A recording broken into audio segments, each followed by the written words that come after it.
Hear, O Israel, Yahweh our power, Yahweh is one.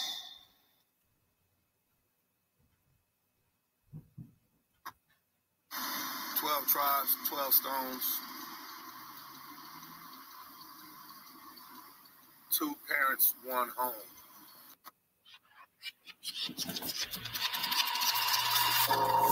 All praise the God of Abraham, the God of Isaac, and the God of Jacob, the God of our forefathers, the God who made Israel as a nation, who carried us out as a nation, who brought us to a promised land, and who will soon to be returning and bringing us back to the home that he promised our forefathers.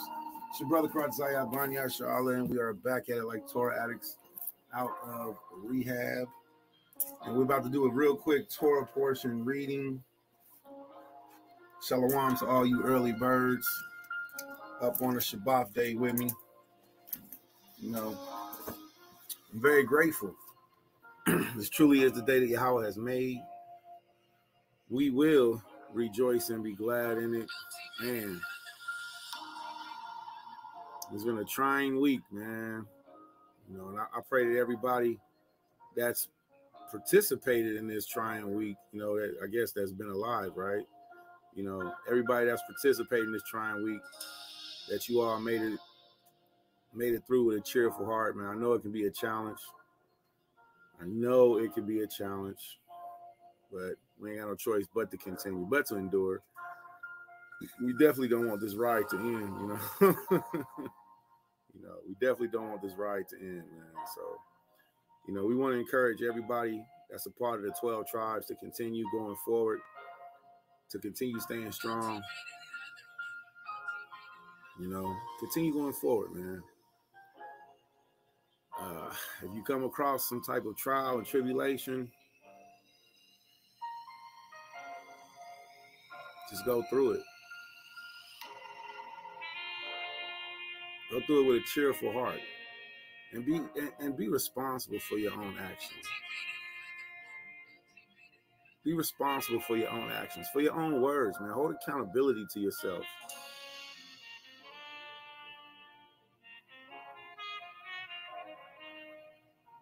Let's go through the Torah together.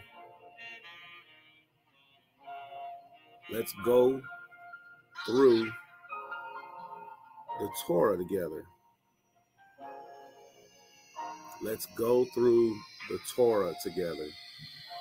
That's our resting place.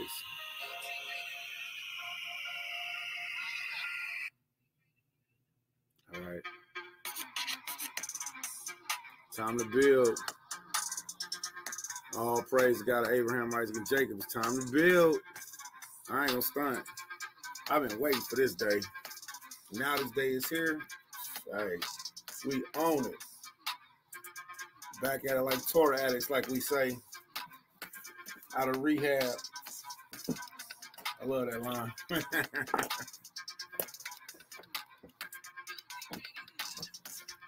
All praise. What y'all think about this instrumental? I like it. I'm thinking about using it, you know. I'm gonna hold on to it. All right. So what we see is for this week's Torah portion. All praise by Shem Mashiach Yahushua. So we see for this week's Torah portion, what we have is we have the laws of Qadash. All right. The laws of holy, the laws of clean, and the laws of unclean. Okay. The laws of clean and the laws of unclean. So we're going to look at this. We're going to read through the Torah, and I'll petition and I'll pray that everybody, not only has their mind, in a humble and in a set apart place, but that you were able to put the things that bothered you to the side also. You feel me?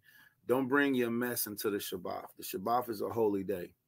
It's a holy day unto Yahweh. Don't bring last week's mess into the Shabbat. Now, if you choose to pick it up later, that's on you. But on the Shabbat, we see that the Father told us, Acts chapter 15, KJV, Blue Letter Bible. I'm going to pull that up on the screen, Acts chapter 15, and then we'll share with you all too. All right. Acts chapter 15 and verse 21. Let's pull it up on the screen real quick. Let's do our screen share. I be having to do it myself too, because I be wanting to talk about things that happen throughout the week on the Shabbat, and I have to remind myself, like, nah, this ain't my Sabbath. This is Yahweh's Sabbath. All right. Now watch this. Acts chapter 15, verse 21, and it reads, "For Mashah, Moses of old time, hath in every city them that preach him." See, so them that preach him. So if they ain't preaching Yahweh's law, statute, commandments, then don't expect them to teach you the Torah portion. They're going to talk about themselves. They're going to talk about their own breakdown, their own problems, their own ways. But it says, "For Mashah of time of old hath in every city them that preach him, being read in the synagogues every what? Every Shabbat day." Every Shabbat day, this is what we are to do. We are to read the Most High's laws, statutes, commandments. We are to be obedient, love him with all our heart, our soul, with all of our mind, all right, with all of our might, all right. This is the first greatest commandment. This is the first great commandment. Love Yahweh with all your heart, with all your soul, and with all your might. All right, let's go ahead and get to it. We're going to start on this week's Torah portion. This week's Torah portion. All right. And then let me go ahead and bring myself up on the screen so I can salute. One West salute. All right, One West salute. Yabrakum Yabasham Mashak Shai. It's your brother Karat Zaya. Ban Yasha. Let me turn the lights on. I got the ambience all low. Hold on, wait a minute. There we go. Had the ambience all low. Like we doing a midnight service. All right. So we're gonna go through it real quick. This week's Torah portion is literally called Qadash. All right. The word Qadash means holy. Okay. It means to be set apart. All right. It means to be sanctified. Holy, KJV, Blue Letter Bible. The word set apart, the word holy, the word Qadash. I mean, some people say Kodesh, but I'm not using that pronunciation. I'm using the Paleo Hebrew pronunciation, which I believe is more helpful for us, because if we use the Paleo Hebrew pronunciation, then what we'll find is that our pronunciation of the modern Hebrew will be better, because we'll know the old school and we'll know the new school. All right. So this is the book of Deuteronomy, chapter 28, verse 9. All right. And I'll share it on the screen also. Let's do a screen share. All right. Let's do a screen share. All right. So Deuteronomy chapter 28, verse 9, it reads what? "Yahweh shall establish thee a holy people unto himself, as he hath sworn unto thee, if thou shalt keep the commandments of Yahweh the Elohim and walk in his ways." So this is what the Father told us to do. This is what the Father commanded us to do. All right. He told us to walk in his ways. And what do we see? We see in Acts chapter 15, the Torah, all right, "For Mashah in times old hath in every city them that preach him, being read in the synagogues every Sabbath day." Some people just know that they're Israelites and they just reciting, the Bible. They just know what their nationality is, and they're just reciting the Bible and calling themselves Israelites or Hebrews, but they really You know, it takes a standard to live by to be considered an Israelite or Hebrew. And the standard has to be that you're keeping the law, statutes, and commandments. You believe in Hamashiach Yahushua. It's a bloodline thing, definitely a bloodline thing. You know, it's a bloodline thing. I mean, but at the same time, the people of that specific bloodline, this specific bloodline, we live by a specific code. We live by a code. And the code is to fear Yahweh, fear our God, keep his laws, statutes, and commandments. All right. We would die. Our culture, we would die. We would give our lives before we were to be so froward, to be so rude as to walk away from his instructions. We were a nation that would give our lives before we were to walk away from his law, statutes, commandments. And, you know, this is what keeping the Shabbat really helps us with keeping the Most High's holy convocation time frame.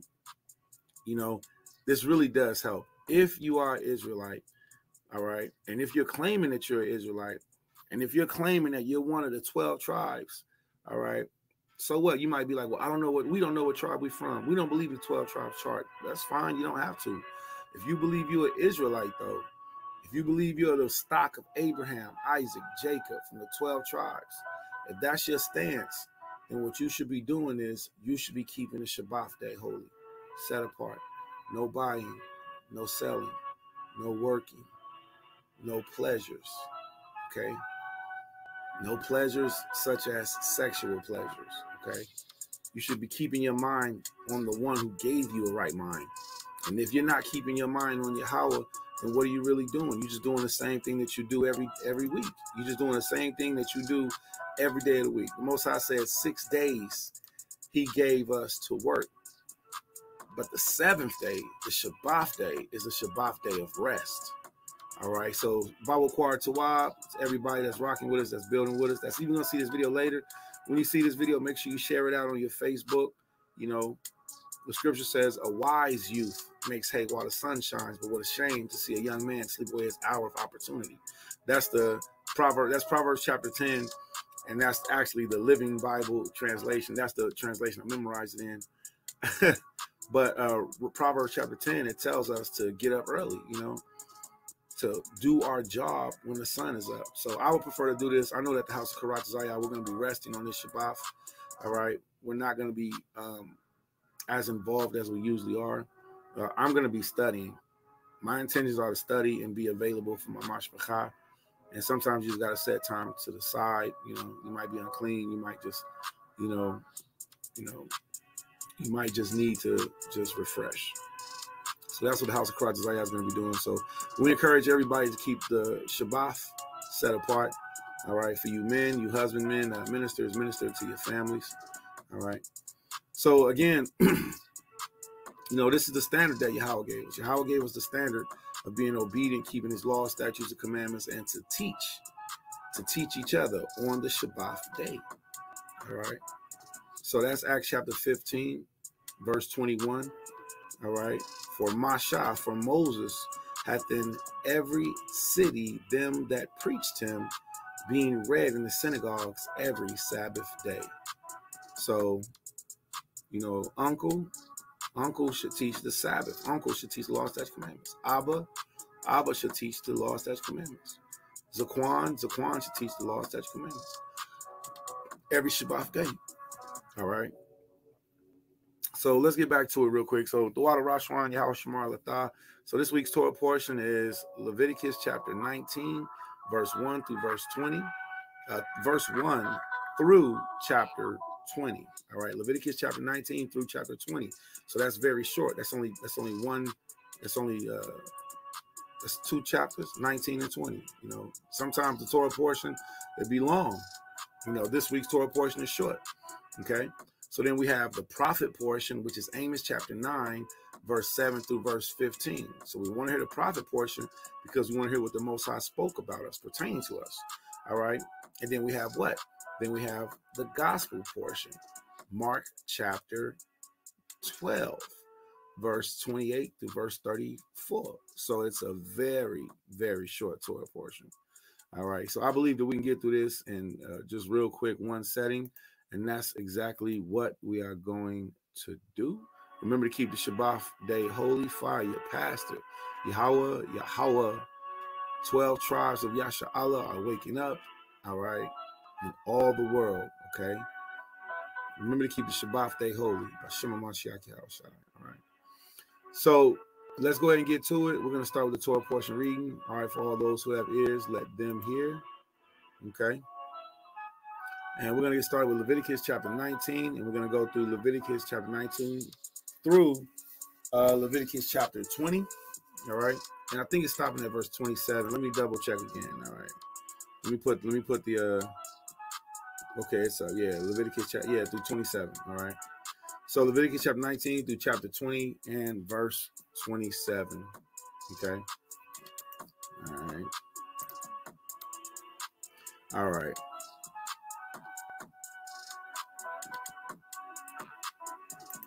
Okay, let me bring the camera back up. So Leviticus chapter 19, and it reads, it says, Waya Amar al Mashad, the Badium, and Yahweh spake unto Moses, saying, Speak unto the congregation of the children of Israel, and say unto them, Ye shall be Quadash. So this week's Torah portion is called QadashYam. All right, it's called the Holies. Okay, so Yahweh tells us how to be set apart to be holy. Speaking to all the children of Israel and saying to them, Ye shall be holy, for I, Yahweh, Ya'alahaya, am holy. Ye shall fear every man his mother and his father. See that? So he starts off with the first commandments. That's even in the 10 commandments.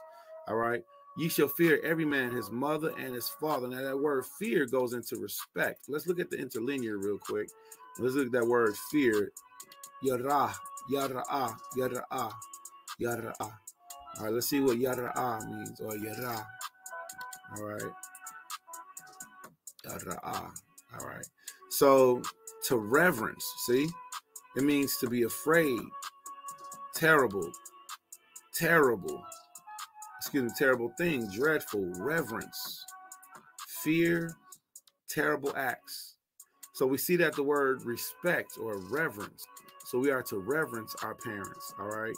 We are to be fearful of our parents, to be in awe of our parents, to honor and to respect our parents. Okay.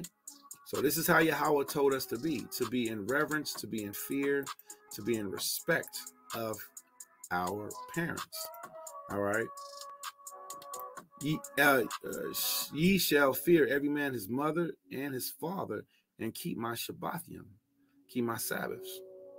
I am Yahweh, Ya'alahaya. Turn ye not unto idols, nor make unto yourselves molten gods. I am Yahweh, Ya'alahaya. If ye offer a sacrifice of peace offerings unto Yahweh, ye shall offer it at your own will. We are not forced to give free will offerings. All right. We're not forced. He loves us and he wants us to willfully love him. All right. He says what? It shall be eaten in the same day ye offer it, and on the morrow. And if aught remain until the third day, it shall be burnt with fire. So these brothers that's talking about we didn't offer and kill and eat meat, they're lying. They're lying on the Bible, and then they come to you with these sad stories and be like, he's being mean to me. No, we not. We're defending the gospel. Look, there's people who profess up and down that you're supposed to not eat meat. But then if they profess up and down you're supposed to not eat meat, then they do away with these scriptures in the Bible. Then they call the priest evil and bad and wicked. This is why we read the Torah portion, so we can verify what Yahweh gave the instructions to Mashah, so we can know these instructions for ourselves. So Yahweh tells us if there's any offering, a free will offering, that we are to eat that sacrifice, or eat that offering the same day ye offer it. It shall be eaten the same day ye offer it. And on the morrow, or on the next day, if aught of it remain on the third day, so if any of it remains on the third day, so if we gave an offering, we were to eat it that whole day. We were to eat it on the next day. Ain't nobody gonna eat a whole cow. Ain't nobody gonna eat a whole lamb to themselves on one day and in 2 days. So Yahweh got his portion. The priest got their portion. We got our portion. Yahweh said what? It shall be burnt with fire. Who you know can eat a whole baby lamb all day? I don't know anybody. I don't know anybody. I mean, show me. You gotta be a daggone glutton. But we still did it, and there was no blood in it because it was roasted with fire. I'm sick of these people lying on the Bible and then taking the emotional route and want to tug at people's heartstrings, but they're defiling the Bible. Yahweh tells us what to do. Look at this, verse 7. And if it be eaten at all on the third day, then it says it is abominable. So it ain't abominable if you eat flesh. It ain't abominable if you eat meat. It's abominable if you eat blood, meat with blood in it, which we can see that the Benjamites did in the book of what is that? 1 Samuel. I gotta get the chapter. I don't remember the chapter right now, but in 1 Samuel, the Benjamites ate their sacrifices with blood in it because they was hungry. And they did an abomination. They called it an abomination. I have to find that book, chapter, and verse, okay? So I have to find that. So Yahweh tells us, he says, and if it be eaten at all on the third day, it is abominable.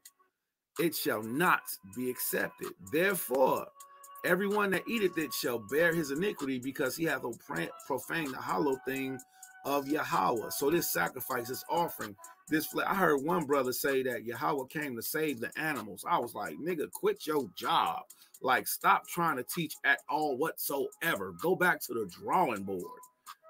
Yahweh came to die for the sins of the animal. Another brother said, thou shalt not kill means thou shalt not kill the animals. And it's like, you know, it's very frustrating because we're defending what Yahweh said, and they're lying against what Yahweh said. And then when you try to correct them, they make it all about them. Like it's some like, oh, they being mean to me, they attacking me. No, we're just pointing out the fact that you're not saying what the Bible says, and you're perverting the judgment of the strangers. All right, you're making the blind to wander out of the way. So the scriptures show us that we're not to eat the meat if it was offered the third day. We're not to eat the meat if it had blood in it. It is abominable. It will not be accepted. And the animal was killed for Yahweh. All right. The animal was killed for the man. All right. It was an offering. You know, it was my offering, my free will offering. Yahweh accepted it. But if it wasn't burnt and if I ate any of it the third day, then it wasn't accepted. Therefore, everyone that eateth it shall bear his iniquity, because he hath profaned the what? Profaned the holy. You see that word hallowed? That word hallowed means holy. That means this animal that was offered to Yahweh was hallowed. It was holy. All right. Stop letting people lie to you, man. Listen, man. Stop. Look at that. Here's the word again. You see where it says the hallowed thing? That word hallowed is Quadash. Quadashah. I know some people say Kodesh, but there ain't no O up in here. You don't see no O character. This don't make an O sound. This don't make an O sound. That don't make an O sound. The Kodesh, Roko Kodesh. It's like, man, calm down, man. Look, it's Quadashah. Quadash. All right. It's Quadash. That's what it is. Okay. This week's Torah portion. Okay. So he says, let's go back to the verse. Therefore, everyone that eateth it shall bear his iniquity, because he has profaned the Quadash thing, the holy thing of Yahweh, and that soul shall be cut off from among his people. And when you reap the harvest of your land, you shall not wholly reap the corners of the field, neither shall you gather the gleanings of the harvest. What does that mean? So when it was time for us to reap the harvest, all right, when it was time for us to go out, okay, well, it's time to get all the grapes out of the field. Okay, I'm gonna hire all of y'all. I want all of y'all to go out and pick all of the grapes that's out there, that's in my field. Yahweh says, don't take everything. Fill up your baskets, He said, but don't take everything. That's what he means. He says, ye shall not wholly reap the corners of thy field. Don't do like the white man did, and how the white man had us out there in the field, and the white man you better pick every piece of cotton. You better pick every banana. You better pick every orange off of that tree. You better pick every strawberry. Strip it. Yahweh said, don't do that. He said, you shall not wholly reap the corners of thy field, neither shalt thou gather the gleanings of thy harvest. The gleanings is the leftovers, the little bit, just the little bit that's left. And that shows you the greed of the so-called white man. All right. The greed of them is to take every little bit. All right. Laquat, the gleanings. Okay. Let's see. Let's open up our Strongs. Let's open up our red letter. All right. Reset the page. Strong's in red letter. All right.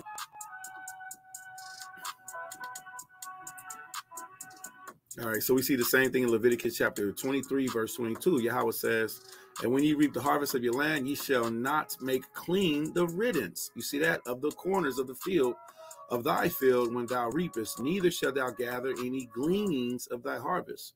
Thou shalt leave them for the poor, for the stranger. I am Yahweh, your Elohim. You see that? So Yahweh says, don't take everything. Don't be stripping everything, and don't be greedy. Leave some for those who don't have any. All right. So we're a nation who does share. All right.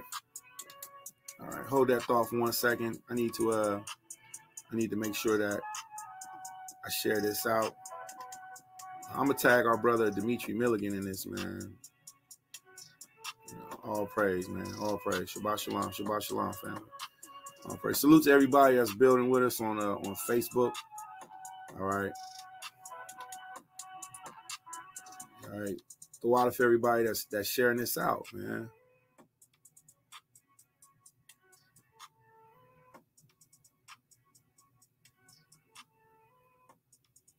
Dimitri Milligan, let's study the Torah as commanded. As a community. Let me say as a community. As a community, all right, let's build. All right. Go ahead and tag that brother in there, man. All right. So we're supposed to be teaching the Torah portion. Throw out for everybody being patient. Salute to everybody that's building with us. All right, let's get back to this, man. So Leviticus chapter 19, verse 10. And thou shalt not glean the harvest, neither shalt thou gather every grape of thy vineyard. Thou shalt leave them for the poor and stranger. I am Yahweh, your Elohim. Ye shall not steal, neither deal falsely, neither lie one to another. So we see that we're not to steal. This word steal also goes into kidnapping. All right. The scripture says, if any man be found with the man that's stolen. All right. So we're not to kidnap other Israelites. So Yahweh said, you shall not steal. All right. That goes to anything, property possession. All right. Also, don't take a person. All right. The Most High says, neither deal falsely. All right. So we're not supposed to lie one to another. We're not supposed to be like, yo, you trying to trick me? Yo, yeah. Why would you give me a bad deal, man? You knew that car, it overheated when you sold it to me. I gave you honest money. Why would you give me a car that overheat? Why would you just sell me a car that's as is and tell me, oh, the AC runs ice cold? Come on, man. I can't make it down the block in that. Yo, you knew when you rented this house to me that there was mold in the corners.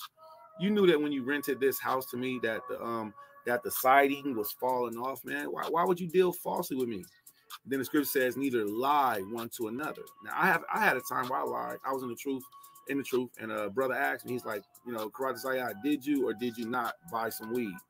And I was like, nah, I bought some herbs. But I shouldn't have said that. I should have just been like, yeah, I bought some weed.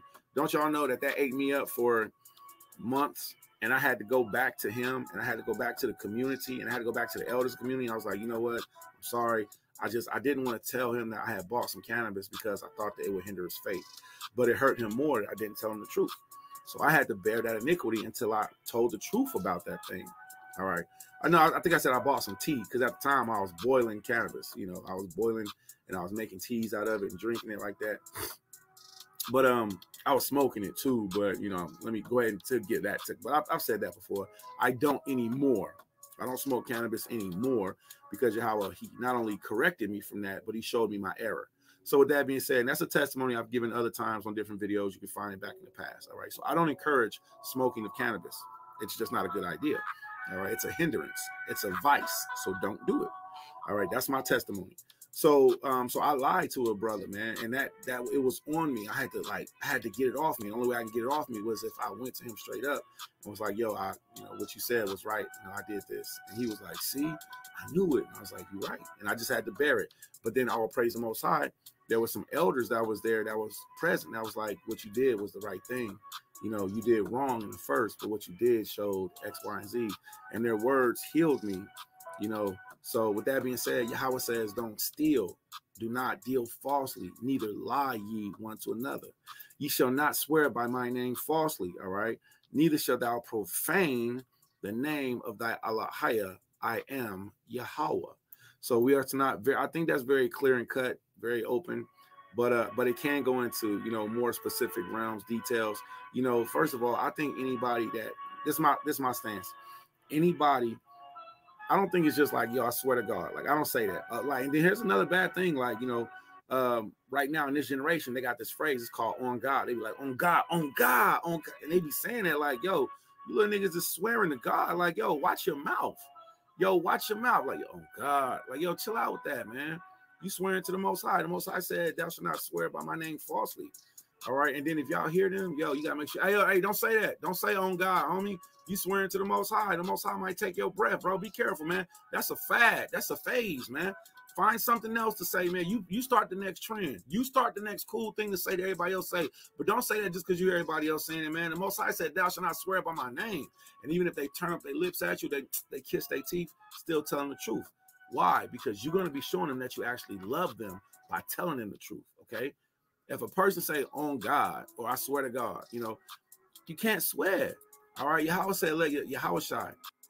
He was very forth. Look, he said, let your yea be yea, your nay be nay, KJV, Matthew chapter 5. And I'll just go, how about I just go to Matthew chapter 5? How about I just read it? Okay. All right. So Yahweh shine said, he said, blessed are the poor in spirit. All right, all right. Word, neither man had a candle. Oh, my mouth's tripping right now. Okay, stop. Okay, that's what we want. All right. Except your righteous, heard he said, give heart, and said to you, no means, I say unto you, whosoever looketh upon.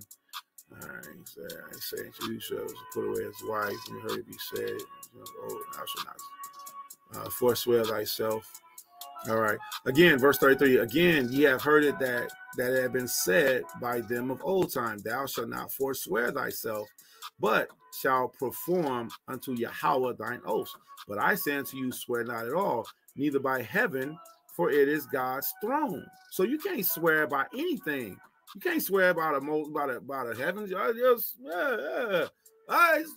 No, you can't. That's the Most High's throne. Watch this. Nor by earth, for it is his footstool. So you can't swear on nothing on earth. All right, neither by Jerusalem, for it is the city of the great king. Neither shalt thou swear by thy head, because thou cannot make one hair white or black. But let your communication be yea, yea, nay, nay. And y'all might have seen this, but last week I was asking our beloved brother Demetri Milligan, I was like, yo, yes or no? Yes or no? Yes or no? Why was I saying yes or no? Because of this verse right here. But let your communication be yea, yea, nay, nay. For whatsoever is more than these cometh of evil. So if you ask a person a question and they trying to explain to you, don't explain to me. Did you say this? Yes or no? Yes. Okay, well, since you said that, now let's talk about it. Did you say this? Yes or no? No. Okay, you didn't say that. Okay, well, I misunderstood, and that's what I thought I heard. And then after you give your yes or no, then you give your explanation. Man, watch out for these people that be trying to over-explain stuff. It's yes or no. Brother asked me, you know, can you agree with a person who don't believe in polygyny? Yes. Well, since you can agree with a person who don't believe in polygyny, shouldn't you be able to agree with a person that has a different doctrine? No. Because, and then after I gave my no, all that had to be done was, hey, well, why not? Because what if your doctrine tells me to not believe in the Torah, to burn the Torah, to not believe in Yahushua who ate Passover lamb? Now we have to talk about it. So we can't even get to stage B because some brothers are so scary and dishonest that they can't even get past stage 1, which is just tell the truth. Ye shall not lie, neither swear, neither deal falsely one ye to another. But let your communication be yea, yea, nay, nay, for whatsoever is more of these cometh evil. Okay? So we're to be straight up with each other. Neither shalt thou swear by my name falsely, neither shalt thou profane the name of Yahweh. I am the Allahiyah. So when y'all hear these young brews, you know, they're on God, yo, say something. All right, since I said that, I'm pretty sure throughout the week I'm gonna hear somebody say, on God. And I'll be like, yo, you ain't supposed to say that, man. Hey, man, you ain't supposed to swear to the Most High, man. You're supposed to swear to God. The Most High give you breath. Once you start talking, just let the Holy Spirit flow and be honest. Don't dishonor them by calling them names and stuff like that. Just say what it is. Like, the Most High said, don't do that. And if they stand against you, say what the Most High said again. I just read that. I just read it in this week's Torah portion on the Shabbat, Leviticus chapter 19. Ye shall not swear, you shall not swear falsely by my name. Matthew chapter 5. Don't swear to heaven, for it's his throne. Don't swear to earth, because it's his footstool. The Most High said, don't just let your yea be yea, your nay be nay. If you got to swear, that means either you a liar or that person think you a liar and you a truth teller. You a truth teller, right? So just say yes or no. And if they don't believe you, just walk on. So sometimes we got to drop it on our people like that. And it don't mean that you coming against them or that you got a problem with them. If you love your neighbor, you're going to tell them where they went wrong at or where they're going wrong at. And that's what the scriptures show us. Watch this. Verse 4. This is this week's Torah portion. This ain't something. I didn't concoct this.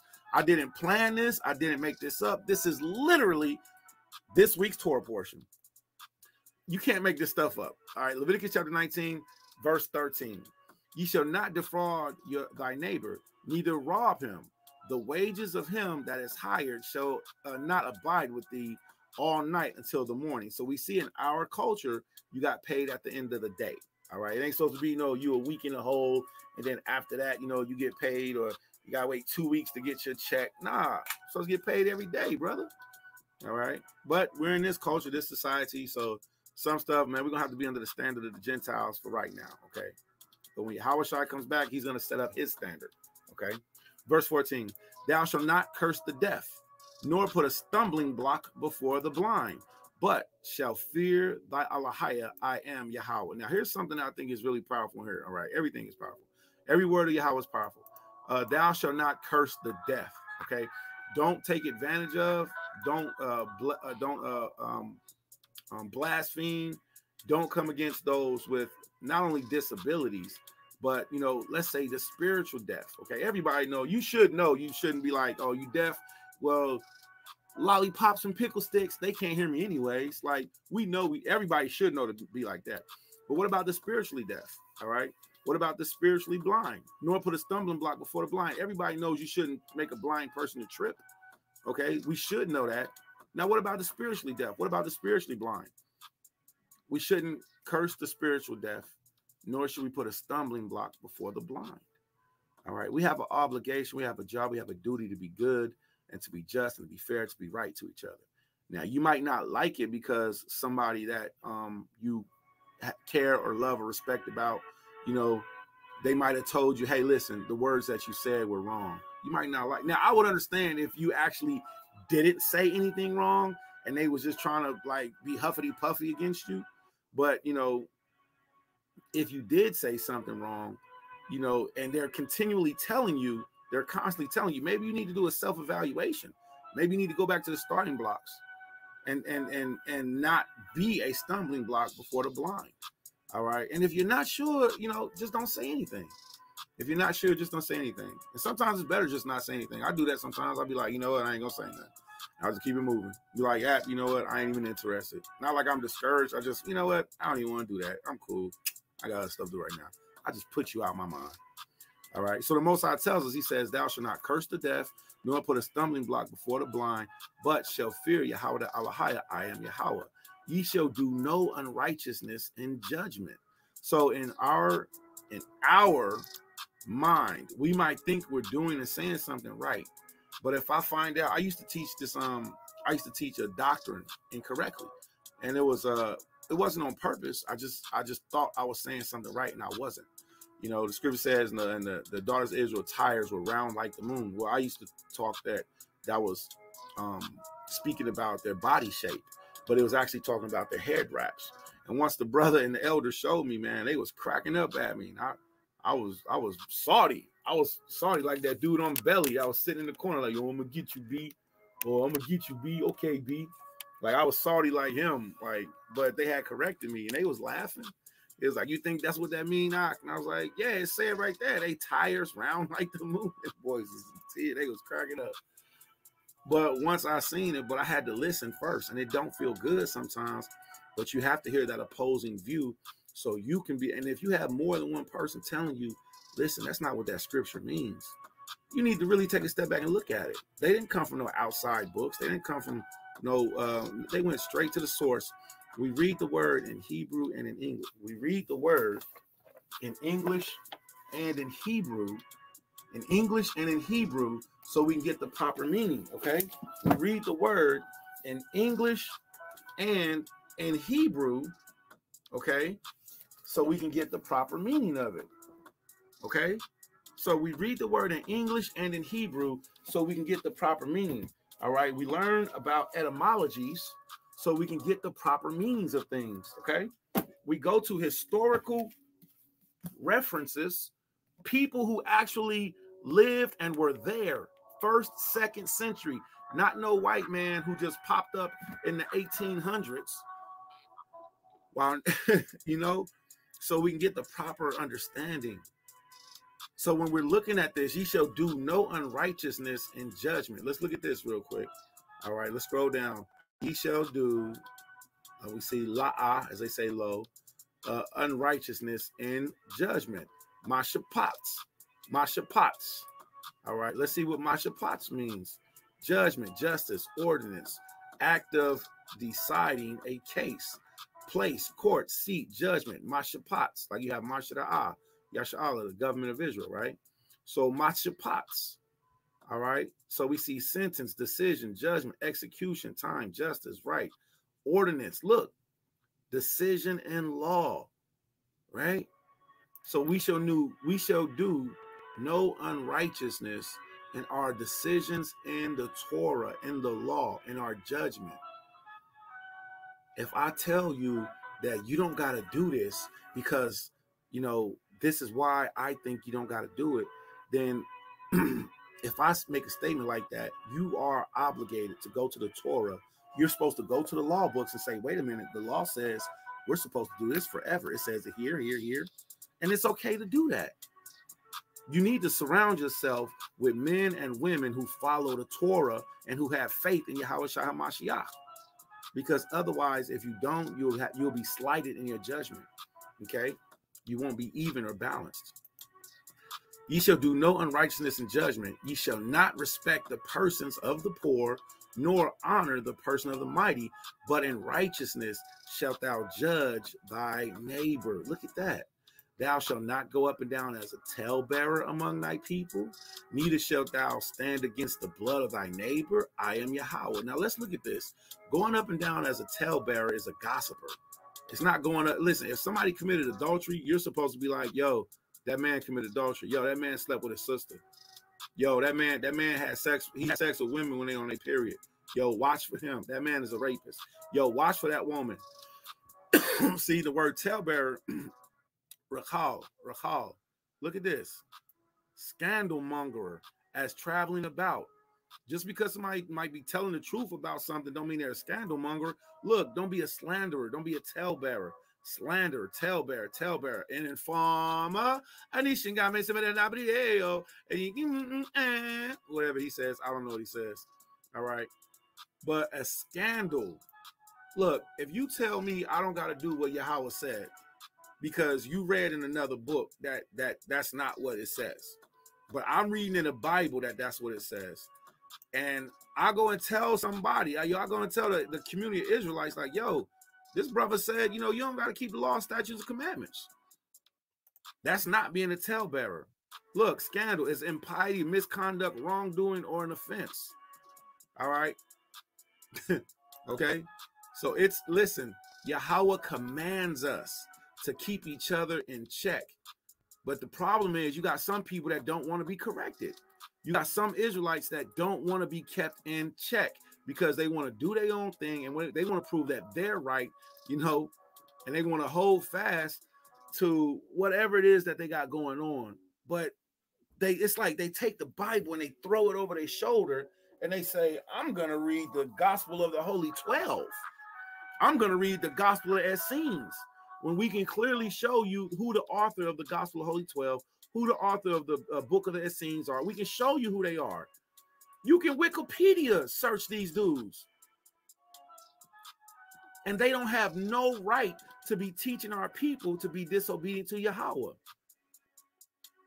These Gentiles that wrote those books, they came against the gospel. And some Israelites fell for it, hook, line, and sinker. And then they started saying, "What? Let me do." Author of the book of Essenes. Let me spell. It said his scenes. That's not what I said. Brother said, "Man, y'all on this again?" Yeah, man, we on this again. You know why? Because it came back up. And we're supposed to be defenders of the gospel. We're supposed to be defenders of the truth. Look, that's his name, Edmund Bordeaux Seskley. This is the guy who wrote the gospel of that saint. This is him. We did this before. Let me do this better. We researched him. This is his wife, Deborah Seskley. Okay, this is him. This is the guy who wrote. They're believing in this book opposed to believing in the Bible. Do a real quick Wikipedia search. Hold on. Author of the Gospel of the Holy 12. S.G. Osley. This is the picture of the man that y'all see that I got up on my Facebook. This is the picture of him. All right. This is him. This is the guy who did the Gospel of the Holy 12. Both of these dudes were vegans. And they taught that Yahushua was a vegan. And you got Negroes reading out of these books opposed to going to the Torah. Yo, that should bother you. Because now we see somebody that's not doing justice in their judgment. Can I get a there we go. All right. So now you got somebody that's not doing justice in their judgment. Okay. Look at this.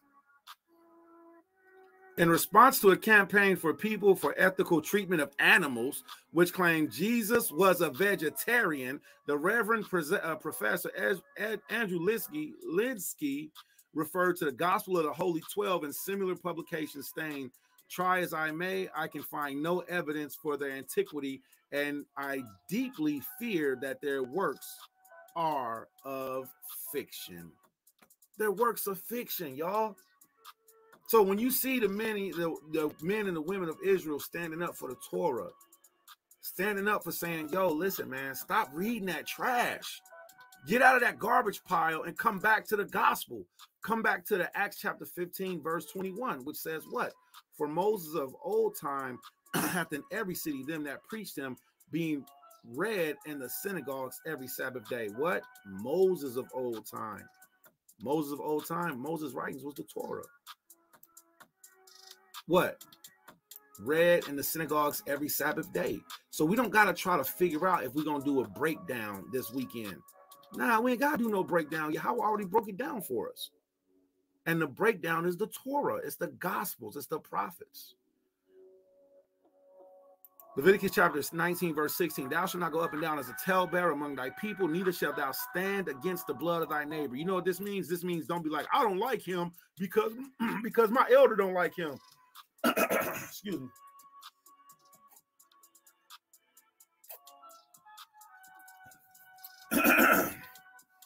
Salaklia. "Neither shalt thou stand against the blood of thy neighbor." Don't be a false witness. Don't be a false witness. "Neither shalt thou stand against the blood of thy neighbor." Oh, man, I don't like him. Why you don't like him? Man, I don't like him because, brother so-and-so don't like him. That's illegal. If I have an issue with an ach, I talk to that ach. I talk at that ach until that ach talks to me, or we have a sit-down discussion, which I got to do that again. All right. "Neither shalt thou stand against the blood of thy neighbor. I am Yahweh. Thou shalt not hate thy brethren in thy heart. Thou shalt in any wise rebuke thy neighbor and not suffer sin upon him." So we are not to hate our brothers in our heart. And then Yahweh says, "Thou shalt in any wise rebuke thy neighbor." Some of these brothers is using scripture straight out of context, talking about don't speak on another man's house, but not using it in the correct context. Like I've heard that verse recently. And I'm like, yo, that's a great verse. That's a powerful verse. Yeah, that's right. Don't go up and down as a talebearer. Don't say, oh, yeah, man, that brother got 5 wives, man, and all of his wives love him. That brother got children, and all of his children honor him. Don't speak on another man's house. Yeah, man, that brother, man, don't speak on another man's affairs. That brother has a lot of money. That brother has a little money. That scripture does not mean don't tell people when a brother is in error. That does not mean that. All right. The Most High says, thou shalt. You see this right here? Thou shalt is a commandment. When he says shall not, that means don't do. When he says thou shalt, that means to do. Thou shalt in any wise rebuke thy neighbor. If my beloved son came to me and was like, yo, so Abba, we're gonna go to work on the Shabbat. I'm be like, yo, you can't work on the Sabbath, man. You can't do that. Yo, Abba, man, we about to cook. Yo, you can't cook on the Sabbath. What are you talking about? You don't tell me you about to cook on the Sabbath. You don't tell me about to work on the Sabbath. Yo, we about to go to the club. Okay, well, if you can do that, stay out till the sun come up Sunday. Don't bring that curse back here. We shall in any wise rebuke our neighbor. It's not just my job to do it. It's your job to do it. It's your job to tell your fellow Israelite where they're wrong at. Why? Because we are to not, here, let me read that again. Ye shall do, verse 15, ye shall do no unrighteousness in judgment. And I just, another scripture came to my head to where the Most High said, thou shalt not wrest judgment. We're not to wrest judgment. That means we're supposed to tell people when they're doing wrong. All right. Edmund Bordeaux Sescli is not my elder. All right. He is not my elder. The Essene Gospel. This big windshield forehead Hungarian Edomite is not my elder. All right. And then I don't know why they didn't put up a picture of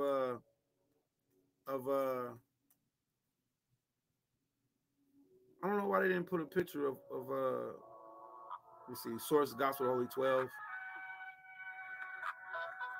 Let me see if we can get another picture of him, man. Oldsley. All right. Look at it, came right up, man. All right. This is not my elder, man. This isn't your elder. Okay. This man teaching that Yahushua was a vegan or a vegetarian taught completely against the Bible. Man, yo, here, how about I take away the Gospel of Holy 12 because it's pulling up the book more than it's pulling up pictures of him. Yeah, I need to have him on deck. Here we go. Here you go. Boom. All right. There you go. There, now we're getting somewhere. Now we're getting some pictures of him. Jesus said, no to meat in the Gospel of the Holy 12. All right. Author, Reverend Gideon Jasper Richard Oldsley. Contributor. All right. That's the book. Number of pages. All right. That's the ISBN number. Okay. Man. So Yasha'Allah, man, we gotta stop being blinded by these blind leaders, man. They're blind leading the blind, man. You got people really wanting to know the Most High's law, statutes, and commandments. Here you go. There we go. All praise. See, look, lection.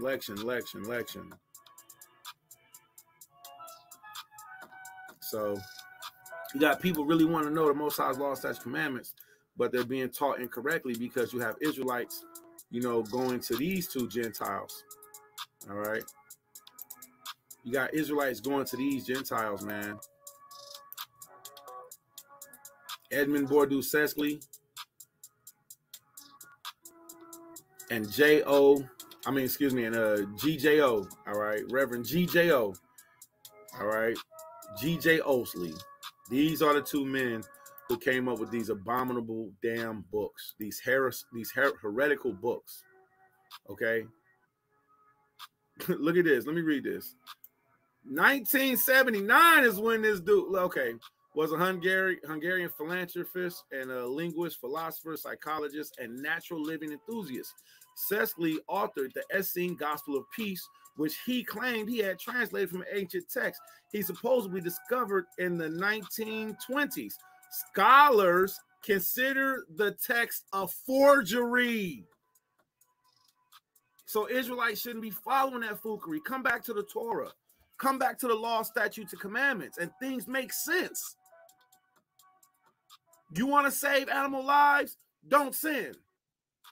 I mean, we don't have to give sacrifices because Yahawashi HaMashiach, he came, he's the final sacrifice for us until he comes back. And then when he returns, we're going to be doing sacrifices again. Watch.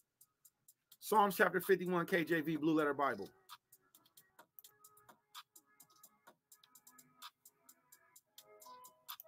Malachi chapter 3, KJV, Blue Letter Bible.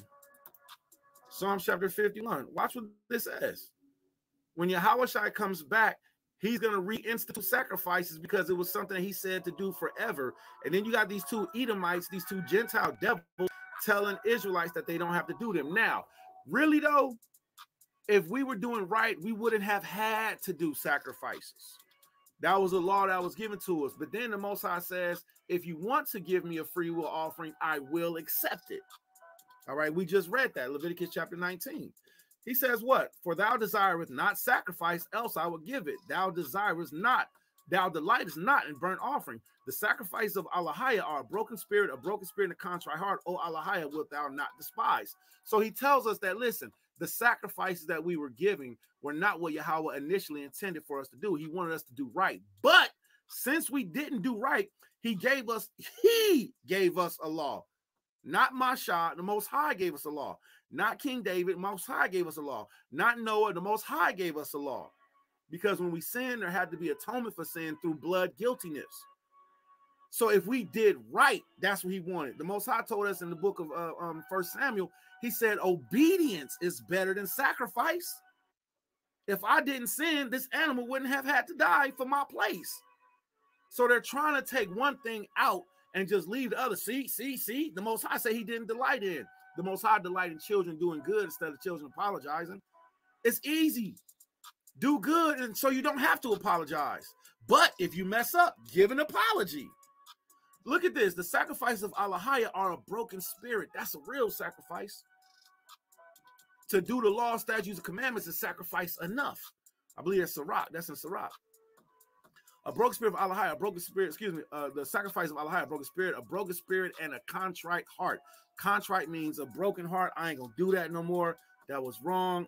Ill, icky, yuck. I gotta remember my sin, my wickedness that I did. Something was wrong. I did something wrong. I'll never do it again. That's a contrite heart.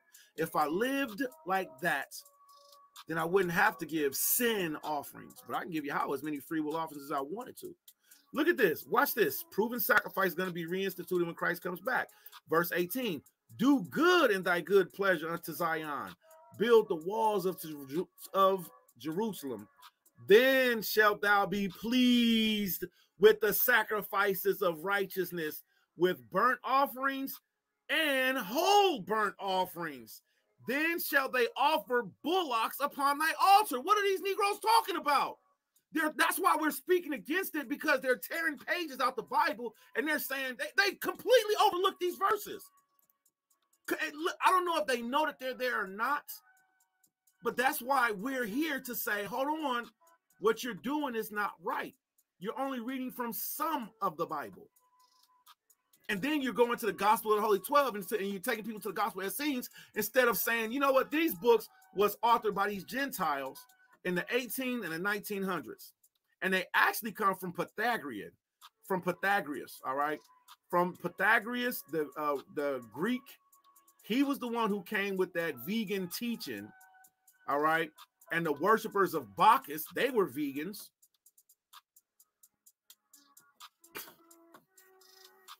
So you got to teach the whole Bible. Don't look. If I read from the Gospel of the Holy 12, what I'm going to do is I'm going to go through, I'm going to say this contradicts. What they're doing, they're saying the Bible contradicts this book. But what they should be doing is saying this book contradicts the Bible. Look at this. Malachi chapter 3, verse 3. He shall sit as a refiner and a purifier of silver. He shall purify the sons of who? The sons of Levi. and shall purge them as gold and silver, that they may offer unto Yahweh an offering in righteousness. That's the same thing King David just said. Psalms chapter 51, verse 19. Thank you, Father. An offering in righteousness. Watch this. Then shall the offering of Judah and Jerusalem be pleasant to Yahweh, as in the days of old and as in former years. So we did give offerings. We will be giving offerings again. Edmund Bordeaux Seskley and OG Reverend G.J. Osley, they are not the elders of Israel. All right? They're not the elders of Yasha'Allah. Look, an Irish clergyman claims to have discovered the original gospel from which the present 4 gospels were derived, which he says was preserved in one of the Buddhist monasteries in Tibet. You liar. You daggone liar. And I can't believe that these Negroes going for it. Deuteronomy chapter 30, KJV Blue Letter Bible. He had to go up to a mountain in Tibet and to go and get the gospel. He a liar. Yo, you a liar. Look at what the Most High said. Look at what the Most High said. All right. For this commandment which I command thee this day is not hidden from thee. This commandment isn't hidden from us. This Torah has been forever. It's not hidden from thee. Neither is it afar off. It is not in heaven, in the mountains, in the Tibetan monks. Mountains, Budapest, Tibet monks. Look at this. This Gentile said he went all the way up here to get the real gospels. And Yahweh spoke about this. He spoke that there will be people saying these things. It is not in heaven that thou shalt say it, who will go up for us to heaven and bring it unto us that we may hear it and do it. Neither is it in the sea that thou mayest say, who shall go over the sea for us and bring it unto us that we may hear it and do it. Look at this. But the word is very nigh to thee in thy mouth and in thy heart, that thou mayest do it. See, I have set before thee this day life and good, death and evil. In it I command thee this day to love Yahweh our higher, to walk in his ways and keep his what? Keep his commandments and his statutes and his judgments. Not listen, our brothers need to see this. Our people need to hear this, because you got 3 specific brothers that I know. And I'm hoping the one brother who I love so much, I love all these brothers, but I'm hoping the one brother don't come out and start saying this stuff too, because he gonna get cut too. It don't matter who it is. Anybody that's speaking and they're teaching Edmund Bordeaux Seskley and they're teaching his Essene Gospel of Peace, or clergyman J.G. Osley, who taught that he did what? He went up into the mountains of Budapest and he brought down what? He brought down the gospel of the real gospel of the Holy 12. Nigga's a liar. He's a damn liar. And it just boggles my mind how Israel, and you know what I seen too? I seen the witchcraft. I seen the sorcery. Here you go, Dwight Howard. I seen the sorcery that this dude was doing, because as soon as you start talking against what he's saying, he like, stop talking about me. Y'all being mean to me. Mind your own business. Brother, you the one who said to burn the Bible. This brother literally said, throw the Bible away, burn the Bible. Ain't that the same thing that what's his name? Polite did? Polite went out and shot up the Bible with an AK-47. Now his skinny butt in prison for child molestation. And you know what they do to child molesters in prison, don't you? I know what they do to child molesters in prison. Everybody know what they do to people who hurt children in prison. Brother Polite more than likely ain't having a good time right now. Nobody has a good time in prison, especially people who hurt children. Look at this. Careful show edition. All right, so first successes in Rome. Look, the epistles and the epistles of the apostles. What we do is we go to historical documents. This isn't a historical document. You know what is though? and I'll share it with you. And I hated that one of my brother told me I'd be using certain stuff. And it's like, yo, why would you say that to me? This is Eusebius. Eusebius Ecclesiastical Histories. Eusebius was way before OG. I like to call him OG Osley. He was way before Edmond Bordeaux.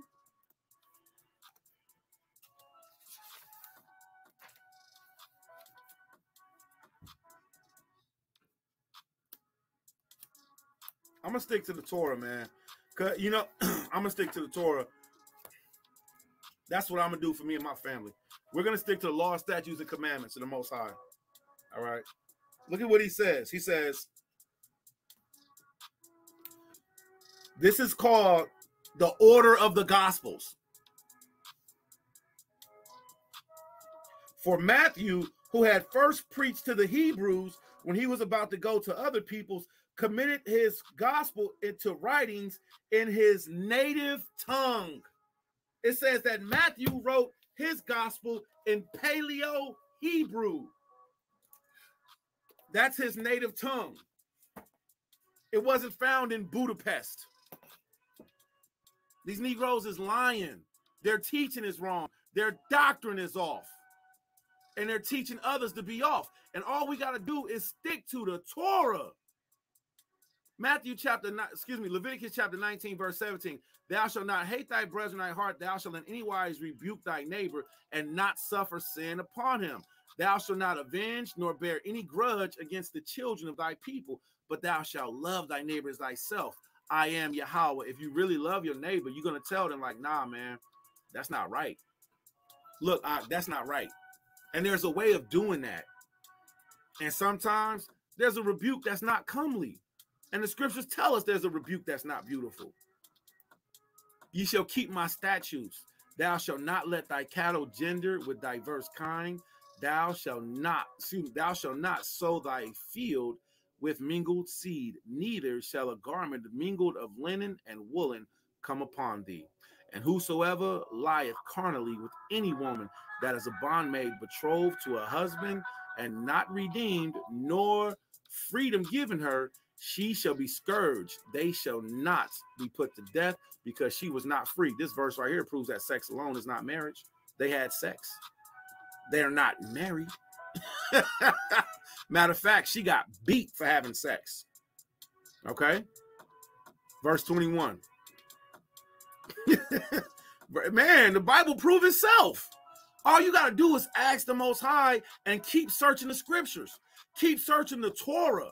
There's nothing. If you want to read this book, that's on you. If you want to read this book, that's on you.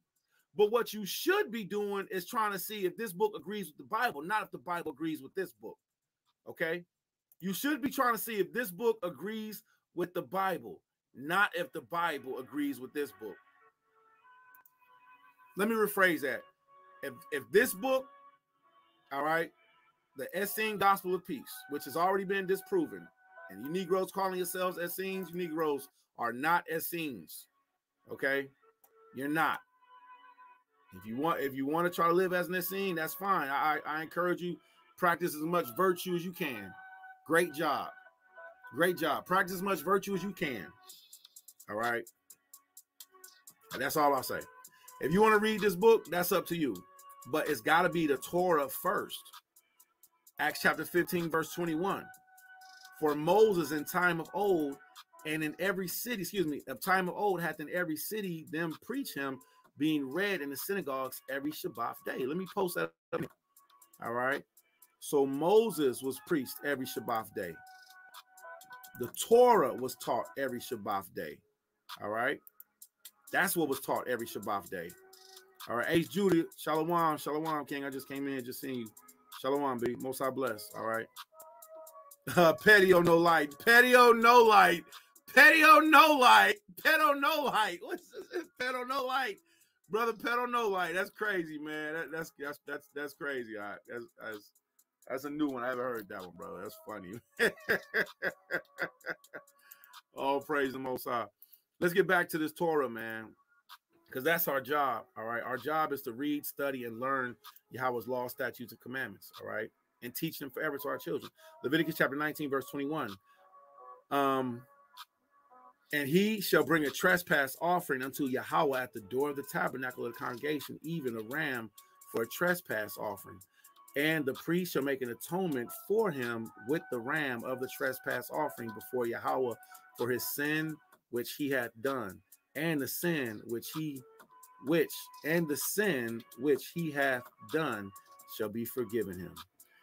And when he shall come into the land, he shall have planted all manners of trees for food, that ye shall count the fruit thereof as uncircumcised. 3 years shall it be uncircumcised unto you. It shall not be eaten thereof. But in the 4th year, all the fruit thereof shall be holy to praise Yahweh withal. And in the 5th year, ye shall eat of the fruit thereof, that it may yield unto you increase thereof. I am Yahweh, Ya Allahaya. So even with that, looking at our gardening, looking at our planting, Yahweh tells us what?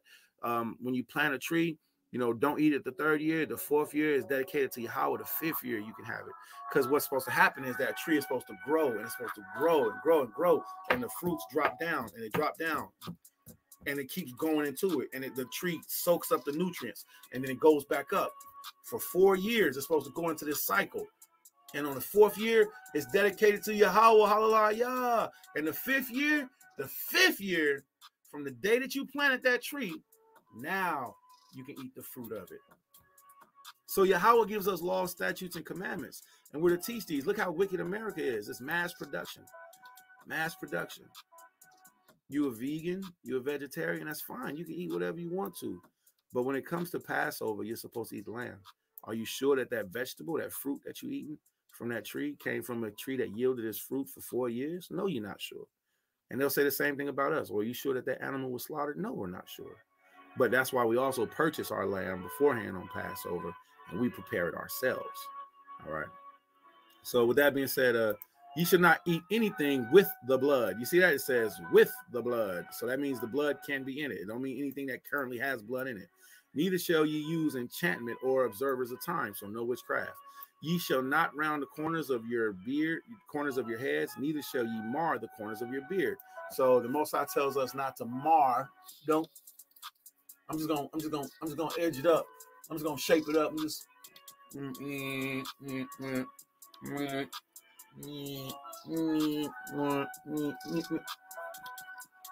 Well, Yahweh said don't do that. My mustache is fine. I've been living with this mustache for years. Ain't caused me no problems. This beard ain't caused me no problems. So Yahweh tells us right here, ye shall not round the corners of your head, neither shalt thou mar the corners of thy beard. Let's look at that word mar real quick. They're not round. Naquap, all right. Naquap is round. All right. The corners, all right. Pa'ah of your heads, ra'ash. Neither la'ah shalt thou shachath the corners pa'ah of thy beard. All right. So let's look at the word mar. Shachath.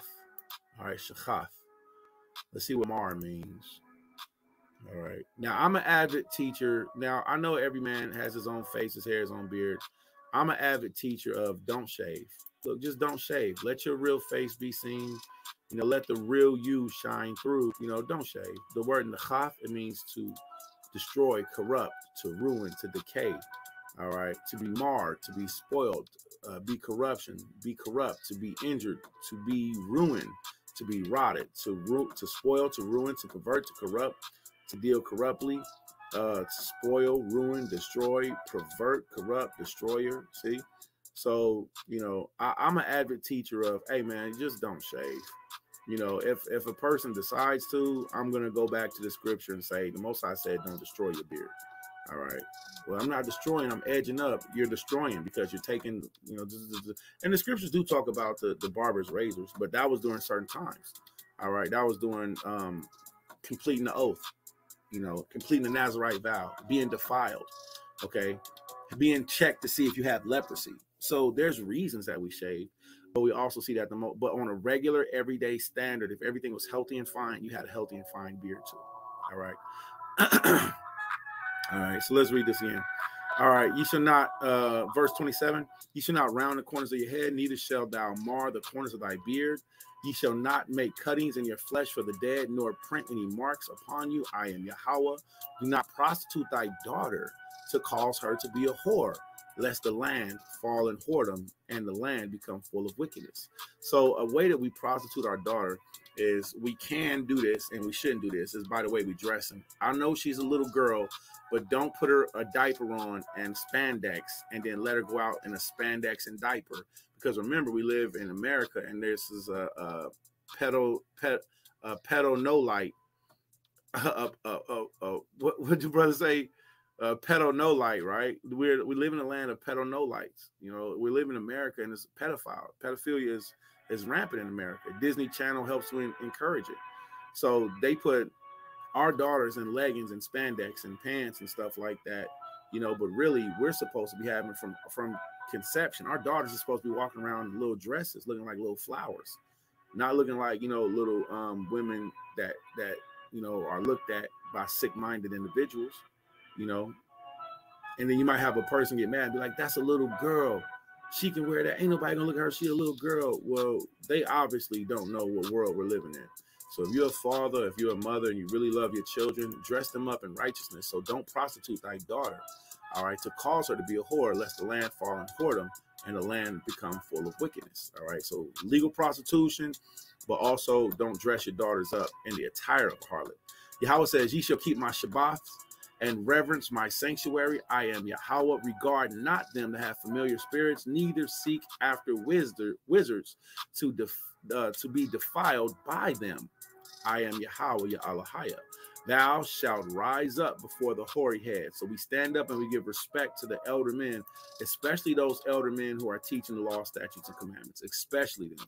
All right. If it's an elder man and, you know, he's not in the way, say if an old man from Athens, he came in and, you know, he teaching us to eat pork. Are we supposed to stand up and reverence him? No, we don't have to stand up and reverence him. An old man of Athens who comes in and he tells us, you know, to not keep the holy days. Do we have to reverence him? No, we don't have to reverence him. All right. But an elder man that's in his most high, that's in the most high's law, statutes, commandments, and judgments that we've seen, yeah, we give them respect. You know, so respect the elders, right? Especially those who rule well. All right. So thou shalt rise up before the hoary head and honor the face of the old man and fear thy Allahiyah. I am Yahweh. And if a sojourner, if a stranger sojourn with thee in the land, ye shall not vex him. So let's see what this word stranger is in this context, because some people just don't believe that Gentiles were actually mentioned in the Old Testament, physical, literal Gentiles, and they were. So we had literal Gentiles living with us. All right, look at what he says, a sojourner. The word that's here for sojourner is God. It's Gamal and Ra'ash, so God. All right, God. All right, so God, sojourner, a temporary inhabitant, a newcomer lacking inherited rights. See, a temporary inhabitant, a newcomer lacking inherited rights. That's a Gentile. All right, a foreigner in Israel. All right, though through conceded rights. So it's literally a Gentile who did not have the rights that we have as being an Israelite. All right, somebody from a whole nother nation. I don't know what's going on right now, but it's not letting me get the Jacinius. I just noticed this. It's not pulling up the Jacinius. But the word that's there for God, for thou shalt not oppress. All right. If a stranger, so if it says a God, that's a literal Gentile. All right, somebody from another nation, sojourn with thee in your land, ye shall not vex him. But the stranger that dwelleth with you shall be unto you as one born among you, and thou shalt love him as thyself. For ye were strangers in the land of Egypt. I am Yahweh, your Allahiyah. So again, the Most High is showing us how to operate in equity and in justiceness and in doing right to people, and not oppressing them when they come into our land. Okay. All right. Ye shall do no unrighteousness in judgment, in meteor, in weight, or in measure. So this is talking about being fair and doing business. Just balances, just weights, just ephah, a just hin shall ye have. I am Yahweh, your Allahiyah, which have brought ye out of the land of Egypt. Therefore ye shall observe all my statutes and all my judgments and do them. I am Yahweh, your Allahiyah. Repeat after me. QadashYam, Debar Yahweh, Na'isha, Wanashemai. All that Yahweh has said will we do and hear. All praise, all praise. So we see that the Most High told us, you know, that all of his commandments we are to do. All of his commandments are our life source. So we're to be obedient. And then we say that, we say, QadashYam, Debar Yahweh, Na'isha, Wanashemai. All that Yahweh has said will we do and hear. So this is our pledge, all right? But not only that, we're supposed to stand up for the Most High's Torah too, all right? We're supposed to stand up and be obedient and keep his law, statutes, and commandments. I mean, that's our life source, you know? Our life source is to be obedient to the one who gave us life, you know? I really didn't want to do this, but just to talk a little bit about Kevin Samuels and the passing of him, you know, one, it isn't something that our people should be celebrating, you know, whether you liked his teachings or not. You know, we shouldn't be celebrating the death of, you know, anybody, you know. I mean, well, we shouldn't be celebrating his death. I'll just say that. But here's another thing, though. You know, we don't know what his relationship was with the Most High. It didn't seem as if, it didn't look as if he was an Israelite who was a Torah keeper. Looking right at his face, I'm like, you look like you have a child's face. You don't have a man's face. You know, you don't got an Ace Judah face. You know, big burly beard, man. Y'all seen that brother Ace Judah? That brother's dump truck diesel with a big old burly beard, man. You know. So, you know, we don't know if Kevin Samuels was a Torah keeper or not, you know, but with whatever his ministry was, whatever he was teaching about, it would have been so much better if he was teaching Most High's law, statutes, commandments. And that's just something that we didn't see, you know. So I'm not going to go too much into that because it's not my concern right now. But let's do the Torah. All right, so we're going to stick with the Torah. So we're going to finish reading out this week's Torah portion by the law portion, which is Leviticus chapter 20, and we're going to read down to verse 27. All right, so let's read on. Leviticus chapter 20, start at verse 1. And Yahweh spake unto Moshe, saying, again, thou shalt say to the children of Israel, whosoever he be of the children of Israel, or of the strangers that sojourn in Israel, that giveth his seed unto Moloch, he shall surely be put to death, and the people of the land shall stone him with stones. Now hold that thought. Jeremiah chapter 7, KJV.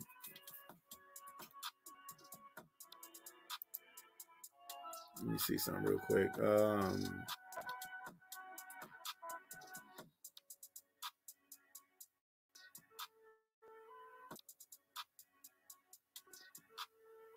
Okay, so this is what I'm looking for. Therefore, unto this house I will cast out of my sight. Therefore, pay the see it out, do it, and say the children gather wood, and provoke me to anger. Provoke themselves and accuse them face. Therefore, all right. Hold on. For I spake to their fathers. Okay, so watch this. So, the ones who are teaching veganism and vegetarianism, it's not just about them teaching that.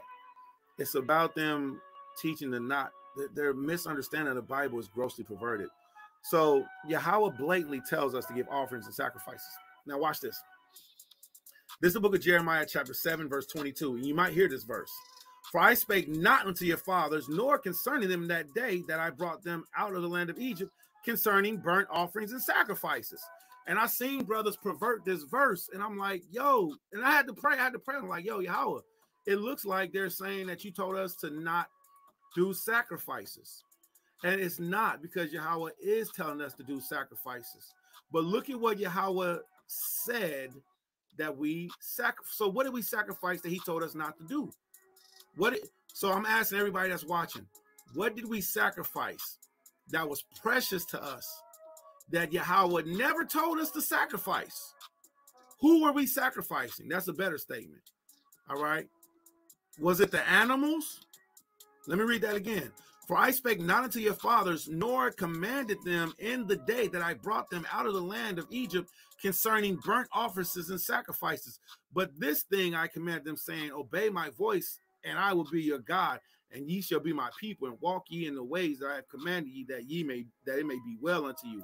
So from that verse, it sounds like Yahweh didn't tell us to do sacrifices, but he did. All right, he gave us the instructions, but look at what we did.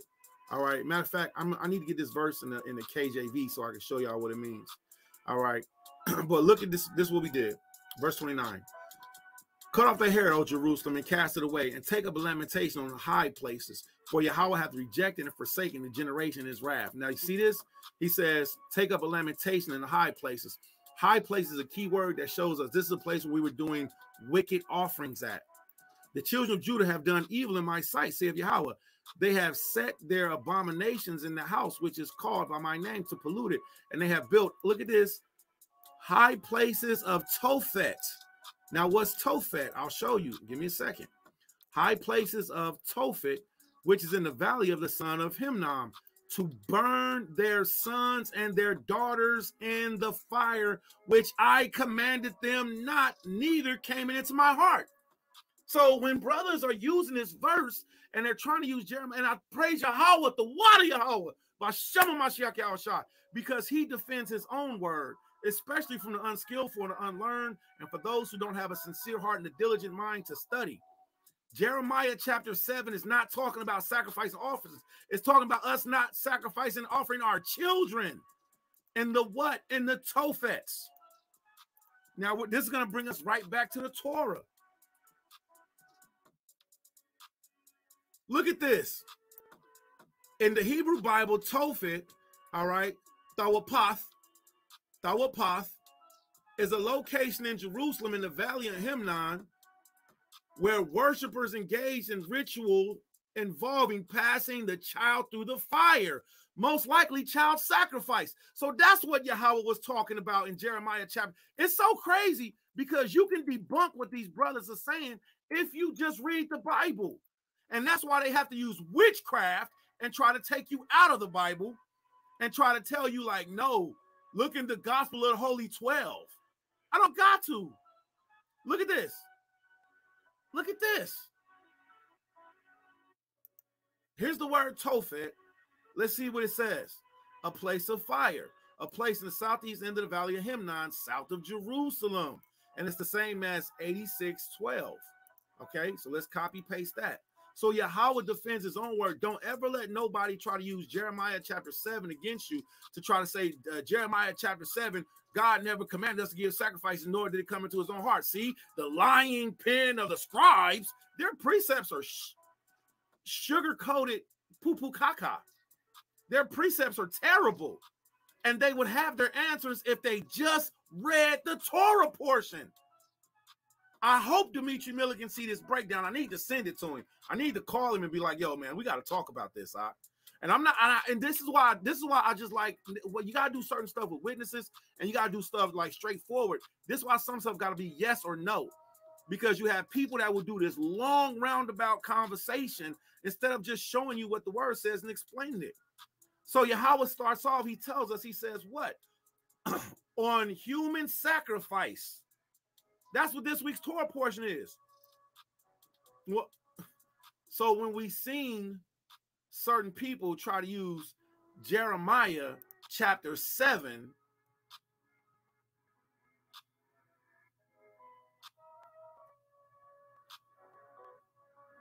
hold on.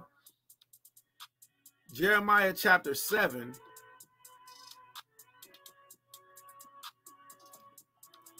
Therefore, let me find the verse I'm looking for. Verse 22. For I spake not unto your fathers, nor commanded I them in that day that I brought them out of the land of Egypt concerning burnt offerings and sacrifices. But what burnt offerings and sacrifices? What he talking about?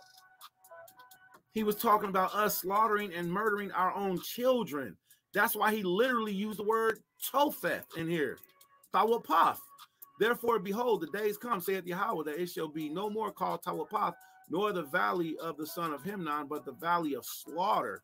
For they shall bury in the Tawapath, the Topheth, till there is no place. We're a people who committed abortions. We committed the murder. We committed infanticide. Let me get that for you. Infanticide definition. Infanticide, the crime of killing a child within a year of birth. Abortion is infanticide. All right. Case of infanticide often involve extreme emotional disturbance. Yes, they be messed up in their head. A person who kills an infant, especially their own child. That's what that verse, that's what Jeremiah chapter 7 is talking about. It's talking about, and thank you, Father, by showing my shot. He will answer you if you seek him diligently.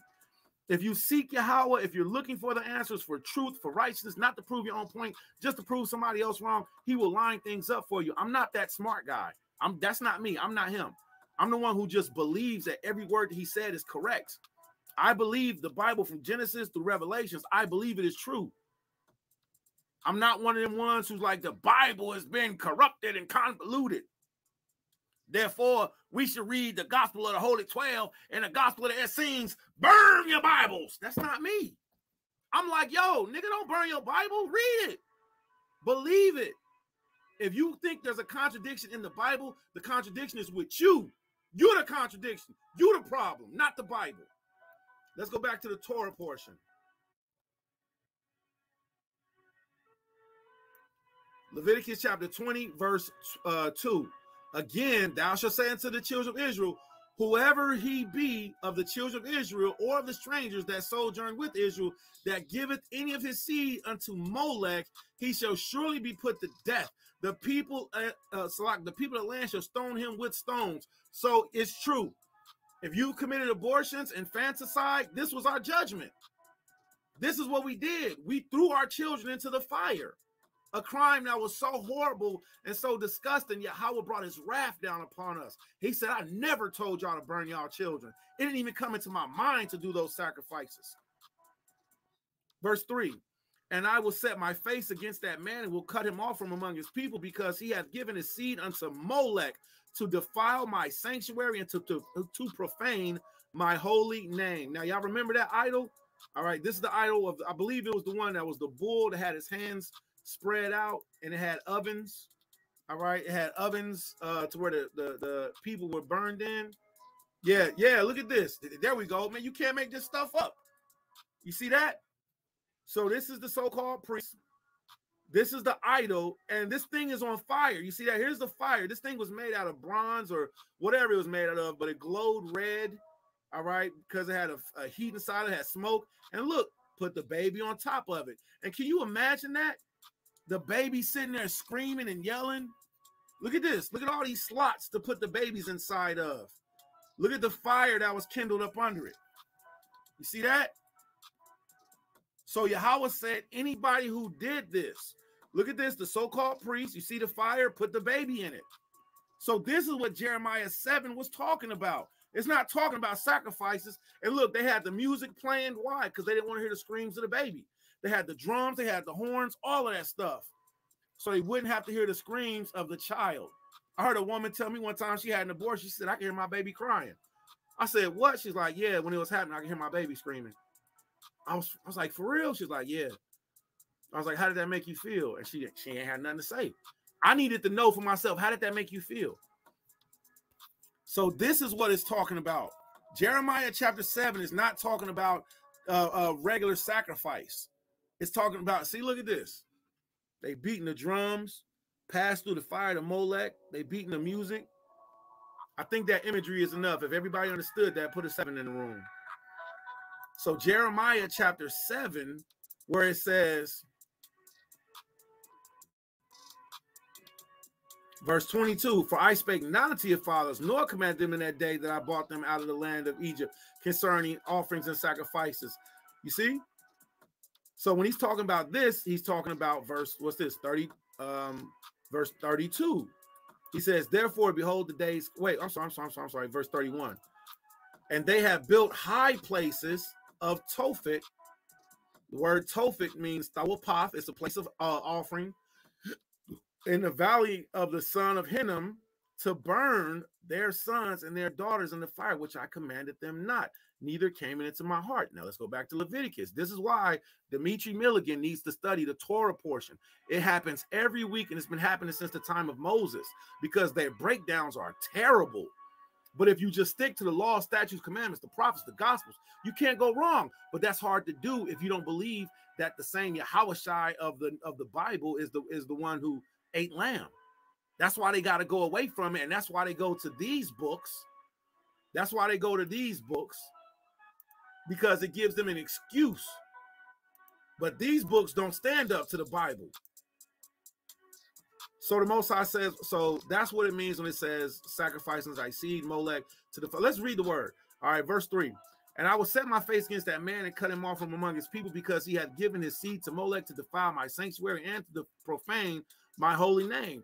And if the people of the land do anywise hide their eyes from that man when he giveth his seed unto Molech, and kill him not, then I will set my face against that man. You see that? So we have a responsibility to say when something is wrong. We just seen that in Leviticus chapter 19. Thou shalt in any wise rebuke thy neighbor and suffer not sin upon him. Thou shalt not do any unjustness. Thou shalt not do any. Let me read that again. Hold on. Hold that thought. We're going to go back to 19 because I don't want to misquote it. All right. So verse Leviticus chapter 19. No unrighteousness in judgment. Ye shall do no unrighteousness in judgment. So we're supposed to tell each other when we're wrong, when we're right. Hey, QadashYam, man, I don't think you got that breakdown right of that verse that you read, man. Because actually over here it shows that if a man laid with a woman and she was another man's handmaid, then that woman was to be beaten. So even though they had sex, they're not married. So therefore, sex alone is not marriage. So brother QadashYam, you shouldn't be teaching that sex alone is marriage, because it is not. All right. Oh, okay. Dang, you know what? I didn't even see that verse. So I guess and we got to be honest with ourselves. We have to be honest. We have to be sincere about wanting to learn the word opposed to wanting to be right. All right. Oh man. Well, so she was beaten and she had to go back to her first master, even though somebody had sex with her. Oh. So the first man that had sex, the man that had sex didn't get to keep. Nah, he didn't get to keep her. Oh, okay. All right. Well, hey, that's what the words say. Like, that's really how we have to be. But you got brothers that don't want to do that. They want to just keep saying things incorrectly and try to make you be the villain and make them look like they're being victimized. Stop playing the victim. Stop playing the victim. Oh, he being mean to me. Nigga, you said burn the Bible. You said throw the Bible away. You said, so people got to be held accountable for their words and for their actions and for their deeds and for how we handle the word of Yahweh. Now, I apologize because I didn't have to say nigga. That's like something, that's an epithet. I didn't have to say that. So I apologize sincerely to everyone who heard me say that. I got to get that out of my system. I heard somebody I know say it. And I was like, you used to didn't say it. And I was like, you said it now. And then I just said it. So I don't really got no place to tell nobody not to say it until I get it out of my system again. So we don't have to say things. I don't have to say things like that. That's just not good edification. So I apologize. So, brother, you said burn your Bibles. You said this, brother. That sounds way better. Because you can't be convicted for calling brother your brother, right? But you called me nigga. See, then you off. Yeah, cold game. All right, so let's get back to this. So we see if anybody needs a breakdown for Jeremiah chapter 7, and it says to not nor did I put it in my mind to give the offerings. This talking about us offering our children in the Tophets. All right. It's Jeremiah chapter 7, start at verse 31, and you'll get your answer. All right, so let's go to Leviticus chapter 20, verse 5. Then will I set my face against that man, against his family. I will cut him off, and all that go a whoring after him to commit whoredom with Moloch from among their people. And the soul that turneth after which, as such, have familiar spirits, and after wizards, to go a whoring after them, I will even set my face against that soul and cut him off from among his people. So we have the obligation, responsibility, and the duty to stick to the law, statute, commandments, and the judgments of Yahweh. Don't go to the left. Don't go to the right. Stay focused. Sanctify yourselves and be ye holy, for I, Yahweh, your Allahiyah. For I am Yahweh, your Allahiyah. So this word sanctify goes into washing, and the word washing goes into the word Qadash, or holy. So being washed and being sanctified are synonymous with each other, which is why the house of QadashYam we bathe before sundown. Don't, yo, you funky as yesterday. You funky as yesterday, and you came into a holy day trying to dap me up and hug up on me. I would respect you more if you was like, yo, I'm unclean. I'm unclean. One of my princes, he's not my biological prince, but he's a prince that I know, so I call him my prince. One of my princes, I reached out to him another day. He's like, I'm unclean. And I was just like, you know what, the water. And we respected each other in that moment. We respect each other anyway, but we respected each other. He kept me safe, and I respected his set apartness. I love him. And you got brothers that just don't do that. They don't think like that because it's just the love of the Lord in my heart. It's the spirit of the Lord. And when people start talking like that, the spirit of the Lord, the love of the Lord, that lets you know what they're saying is, I don't believe in keeping commandments because I'm going to do what I think I feel right. I'm going to do what I think feels right. I don't believe in keeping commandments. Niggas work on, dang, I just did it again. Who will set a guard over my mouth and discipline over my tongue? Oh my, forgive me, Yahweh. Ecclesiasticus chapter 23. All right, pray this prayer with me, man. Somebody pray for me, y'all. O Yahweh, Father and Governor of my whole life, lead me not to their counsels and let me fall not by them. Who will set scourges over my thoughts and the discipline of wisdom over my heart, that they spare me not for my ignorances and I pass not by my sin. Lest my ignorances increase and my sins abound to my destruction, and I fall before my adversaries and my enemies rejoice over me, whose hope is far from mercy. So Yahweh, please forgive me, Baba Kushah. Take that phrase, that expression out of my mouth, out of my mind. Baba Kushah, please allow me to speak your truth, your wisdom, and let the discipline of HaFtarah Chodash rest with me and my family, and for those who sincerely love you and want to have your ways forever. BaHaShem, Mashiach Yahweh Shai, Tawadatam Yad, Baba Kushah Salaklaya, Baba Kushah Salaklaya, Baba Kushah Salaklaya, Yahweh, Tawadatam Yad, Amen. So this verse is very important. It says, who will set scourges over my thoughts? All right, who will set whips over my thoughts? Or who will make, we're asking Yahweh to make us, be mindful of our own words. Scourge is a whip, you're like, oh, I won't say that. And the discipline of wisdom over my heart. See? So we have to have discipline of our mouth, okay? We have to have discipline of our mouth. So I had to do that real quick. I'm actually going to leave that up because I think I'm going to need it later. Okay, so sanctify yourselves, therefore, and be ye holy, for I, Yahweh, I am Yahweh Elohim. So we're to be set apart, sanctified, and be holy. All right, and ye shall keep my statutes and do them. I, Yahweh, I am Yahweh, which sanctify you. For everyone that curseth his father or his mother shall surely be put to death. He hath cursed his father or his mother, his blood shall be upon him. And I feel some kind of way because I don't have my Flavius Josephus Antiquities of the Jews with me real quick. But Flavius Josephus Antiquities of the Jews, let's see if I can pull it up real quick. Flavius Josephus Antiquities of the Jews, book number 2, Against Apion. Let's see if we can pull this up. I should have said that.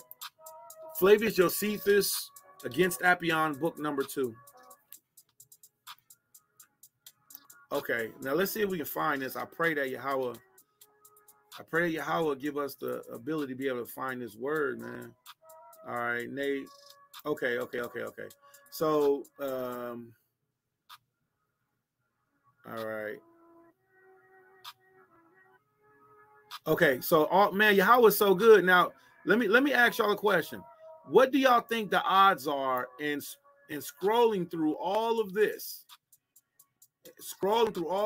And then us coming exactly to where we need to find the word at. That's Yahweh all day. In my opinion, in my stance, and within me, I perceive that that's the heavenly and holy one of Israel that led us right to the word that we're looking for. Look at this. The law ordains also that parents should be honored immediately after Allah himself, and delivers that son who does not requite them for the benefits he hath received from them, but is deficient on any such occasion to be stoned. It also says that the young men should pay due respect to every elder, since Allahaya is the eldest of all beings. It does not give leave to conceal anything from our friends, because it is not true friendship, which will not commit all things to their fidelity. All right. So with that being said, we see that the scriptures tell us to honor our father, because Yahweh is our first father. All right. Yahweh, he's what? Since Allahaya is the eldest of all beings. You see that? So we honor our father because the Most High is the elder of all beings. Okay. Hold that thought. Sirach chapter 3 KJV. All right. Ecclesiastes chapter 3 KJV. And it reads, hear me, your father, O children, and do thereafter, that ye may be safe.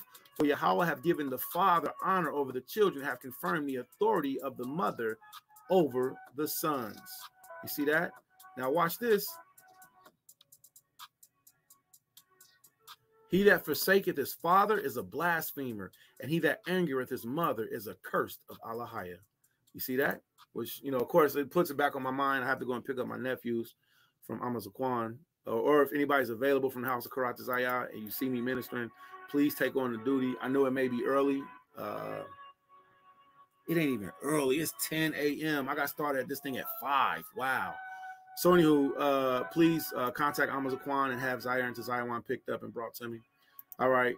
So we see what? Leviticus chapter 10 and verse 9. For everyone that curseth his father or his mother shall surely be put to death. He hath cursed his father or his mother, his blood shall be upon him. And the man that committeth adultery with another man's wife, even he that committeth adultery with his neighbor's wife, the adulterer and the adulteress shall surely be put to death. So again, sex is not marriage. All right. The man that lieth with his father's wife hath uncovered his father's nakedness. Both of them shall surely be put to death. Their blood shall be upon them. So again, sex is not marriage. Sex alone is not marriage. And if a man lie with his daughter-in-law, both of them shall surely be put to death. They have wrought confusion. Their blood shall be upon them. Again, sex alone is not marriage. If a man also lie with mankind as he lies with womankind, both of them have committed an abomination. They shall surely be put to death. Their blood shall be upon them. Again, sex alone is not marriage. And if a man take a wife and her mother, it is wickedness. They shall be burnt with fire, both he and they, that there be no wickedness among you. Again, sex alone is not marriage. If a man lie with a beast, he shall surely be put to death, and ye shall slay the beast. Again, sex alone is not marriage. If a man approach unto any beast to lie down thereto, thou shalt kill the woman. Excuse me, if a woman approach to any beast to lie down to, thou shalt kill the woman and the beast. They shall surely be put to death. Their blood is upon them. Again, sex alone is not marriage. If a man shall take his sister, his father's daughter, or his mother's daughter, and see her nakedness, and she see his nakedness, it is a wicked thing, and they shall be cut off in the sight of the people. He hath uncovered his sister's nakedness. He shall bear his iniquity. Again, sex alone is not marriage. And if a man shall lie with a woman having her sickness, and shall uncover her nakedness, that's when a woman is on her menstrual cycle. So no sex with a woman while she's bleeding. He hath discovered her fountain, and he hath uncovered the fountain of her blood, and both of them shall be cut off from among their people. And thou shalt not uncover the nakedness of thy mother's sister, nor of thy father's sister, for he uncovered his near kin. They shall bear their iniquity. Again, sex alone is not marriage. And if a man shall lie with his uncle's wife, he hath uncovered his uncle's nakedness. And they shall bear their sin. They shall die childless. Again, sex alone is not marriage. Verse 21. And if a man shall take his brother's wife, it is an unclean thing. He hath uncovered his brother's nakedness. They shall be childless. Again, sex alone is not marriage. Ye shall therefore keep all my statutes and all my judgments, and do them, that the land, whether I bring ye to dwell therein, spew you not out. Ye shall not walk in the manner of the nation, which I cast out before you, for they committed all these things, wherefore I abhorred them. So all of these sexual immorality crimes, all of these burning their children in the Tophet, all of these worshiping of witchcraft and idols, Yahweh said that these other nations did these things. He says, you're not supposed to do them, Israel. If you do them, I will hate you. I will cast you out. All right. Verse 24. But I have said unto you, ye shall inherit their land, and I will give it to you to possess it, a land that floweth with milk and honey. I am Yahweh Elohim, which have separated you from other people. Ye shall therefore put a difference between clean beasts and unclean, and between unclean fowls and clean, that ye shall not make your souls abominable by beast, or by fowl, or by any manner of living thing that creepeth on the ground, which I have separated for you as unclean. Now, here is an absolute head chopper. This verse is perfectly with Leviticus chapter 11, where the Most High gives us the laws of clean and unclean animals to eat. And then he tells us to put a difference between them. The same thing that we seen the Apostle Peter do when he had his vision in the book of Acts chapter 10. All right, so we see that the Father commanded us to put a difference between clean and unclean. Not to negate clean and unclean. And somebody might say, well, I don't eat any animal. But I bet you know the difference between a clean animal and an unclean animal. Why do you know that? Because you learned it from the book of Leviticus chapter 11. The scripture says whether they hear it or whether they forbear, we're supposed to tell them the truth. And I, QadashYam, by Yasha Allah, I pray that Yahweh keeps my mind and my heart in his law, statute, commandments, truth, because it's the only safe place. I don't want to be one in error. I don't want to be a reprobate. I don't want to be a reprobate. And some of these men are reprobates because they've forsaken the way, they've forsaken the law, statute, commandments. They went to other teachings that are not teachings at all. They went on to what's called heresies. They went on to heretical teaching. They've become apostates. And they don't think they're apostates, but they are. But can they come back? They absolutely can. They just got to leave what they're doing and come back to the first way that they knew. Verse 26, and ye shall be holy unto me, for I, Yahweh, am holy, and have severed you from other people, that ye shall be mine. A man also, or a woman that hath a familiar spirit, or a wizard, shall surely be put to death. They shall stone them with stones. Their blood shall be upon them.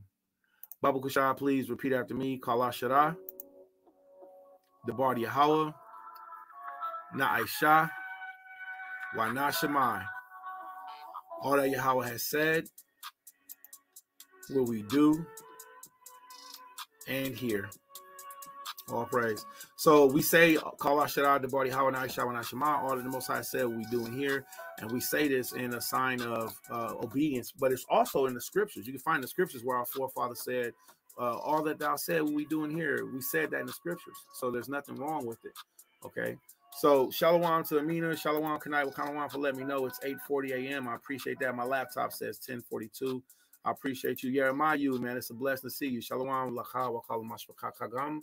All right, and shalom to Kalamishpakot. Also, Aki, you know. Hey Jude said man is key word of old facto is manish, not man. Okay, Thawada, thank you, Saint. Grooming is one thing, shaving is another. Okay, all praise.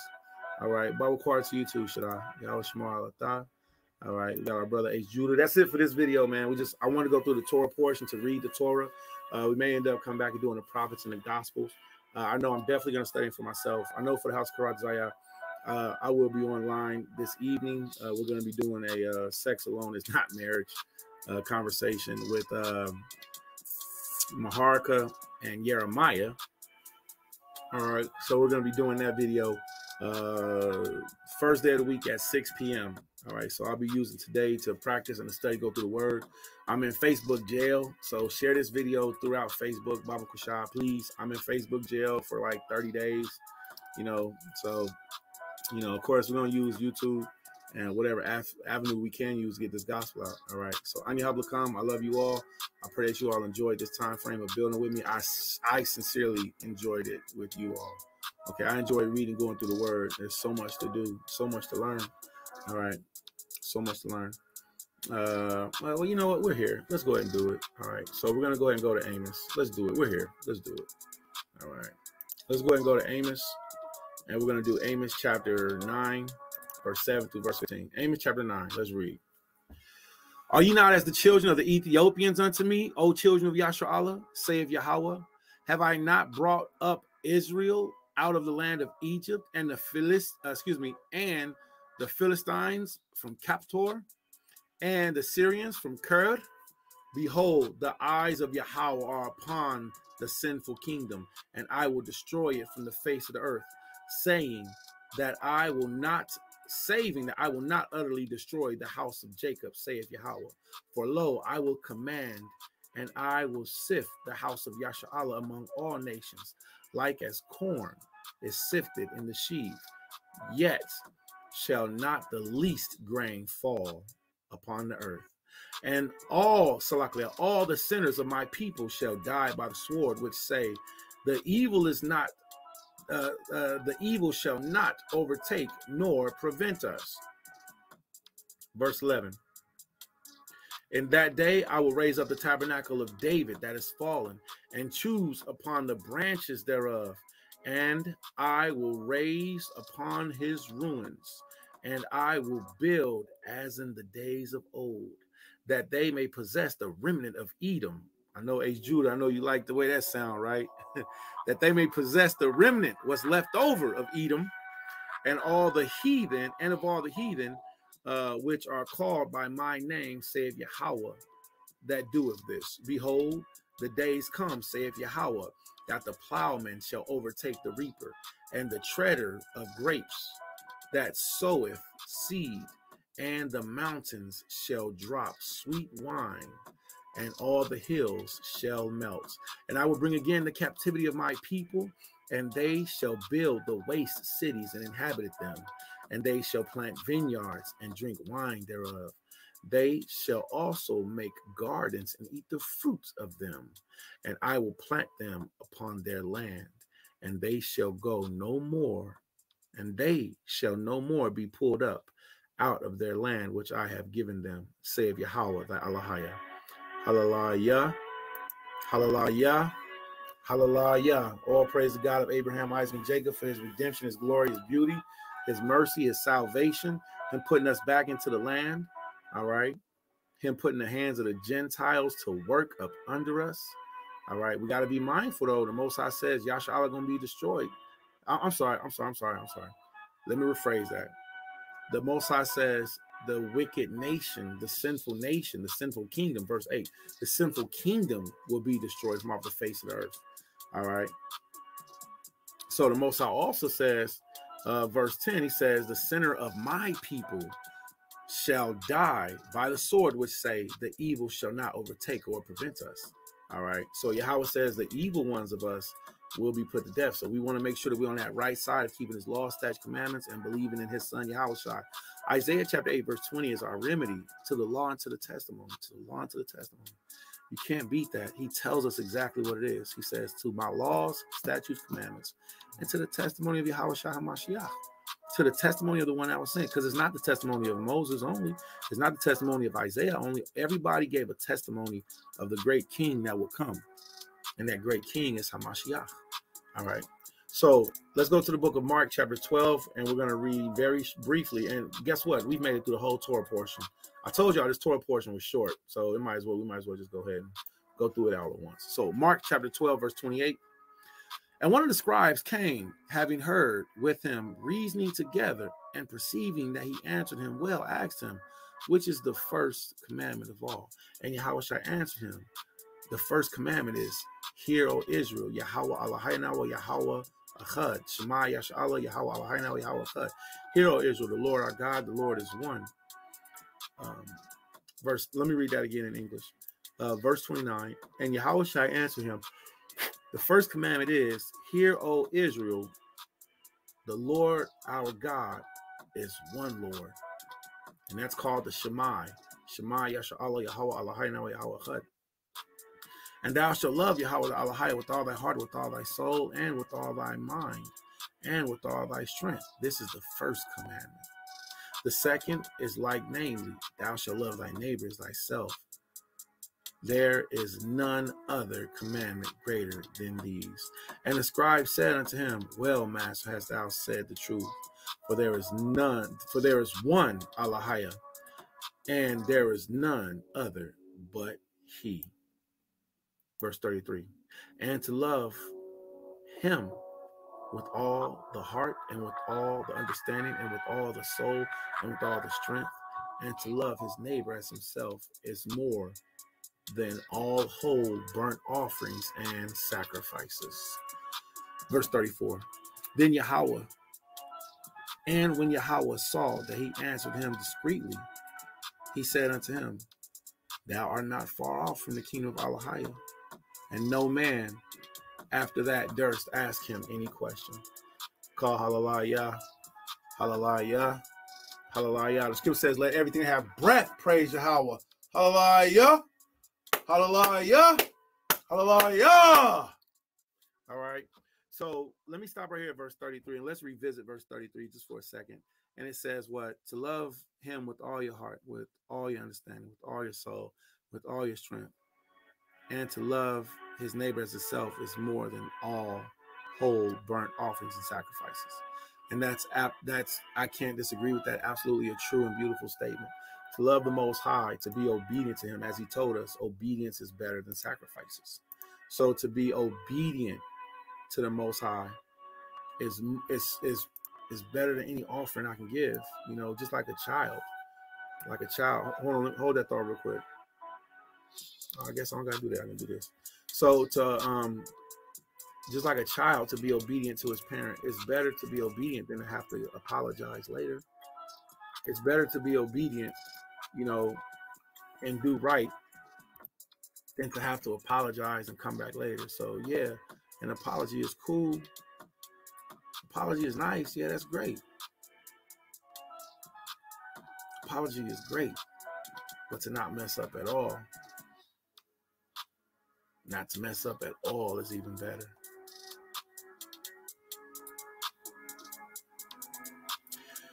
All right, so that's it for me. Praise the Most High. I'm very grateful that everybody spent time. And please, again, share this throughout Facebook universe, the metaverse, as they call it. All right, share this out so our people can hear the law, statutes, commandments, the gospel, and the prophets. I completely enjoyed this time frame. Yahweh Shamar, Ayalatan, Lakalha Akwatian, to all the sisters. Wayabarakam Yahweh Basham Shai, Lakalha Akim, to all the brothers. All right, please stay firm, stay vigilant. Don't shrink, don't give up, don't get tired. If you do get tired, just keep standing. All right, when you've done all you can do to stand, just stand. All right. Okay. Throughout Yahweh Shemar Tagam, Most I watch over you also. All right. I'm gonna put myself into study mode. I'm gonna sit and listen to scriptures and listen to study and go over the things that are good for my spirit. And I encourage you all to do the same. You know, find something that's conducive. No Mickey Mouse on the Sabbath day, okay? No Mickey Mouse, no Disney Channel on the Sabbath day. Matter of fact, the House of Karatazaya, we cutting out Disney altogether. Ever since Disney did that report, you know, showing that 50% of their characters are going to be bisexual by the end of the year. LGBTQ Disney executives. Let me see. Let me show y'all this in case you didn't know it. All right. Disney executives vow more gay character amid hugely inclusively. All right. Let me see if I can pull this up.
All right, we back in. All right, so we're gonna go ahead and end this broadcast. And we have an internet interruption, but yeah, look that up for yourselves, please.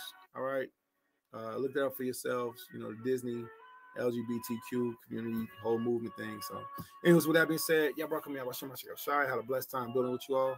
I need to come if anybody needs me. You can call me. I'll be studying. Shalom.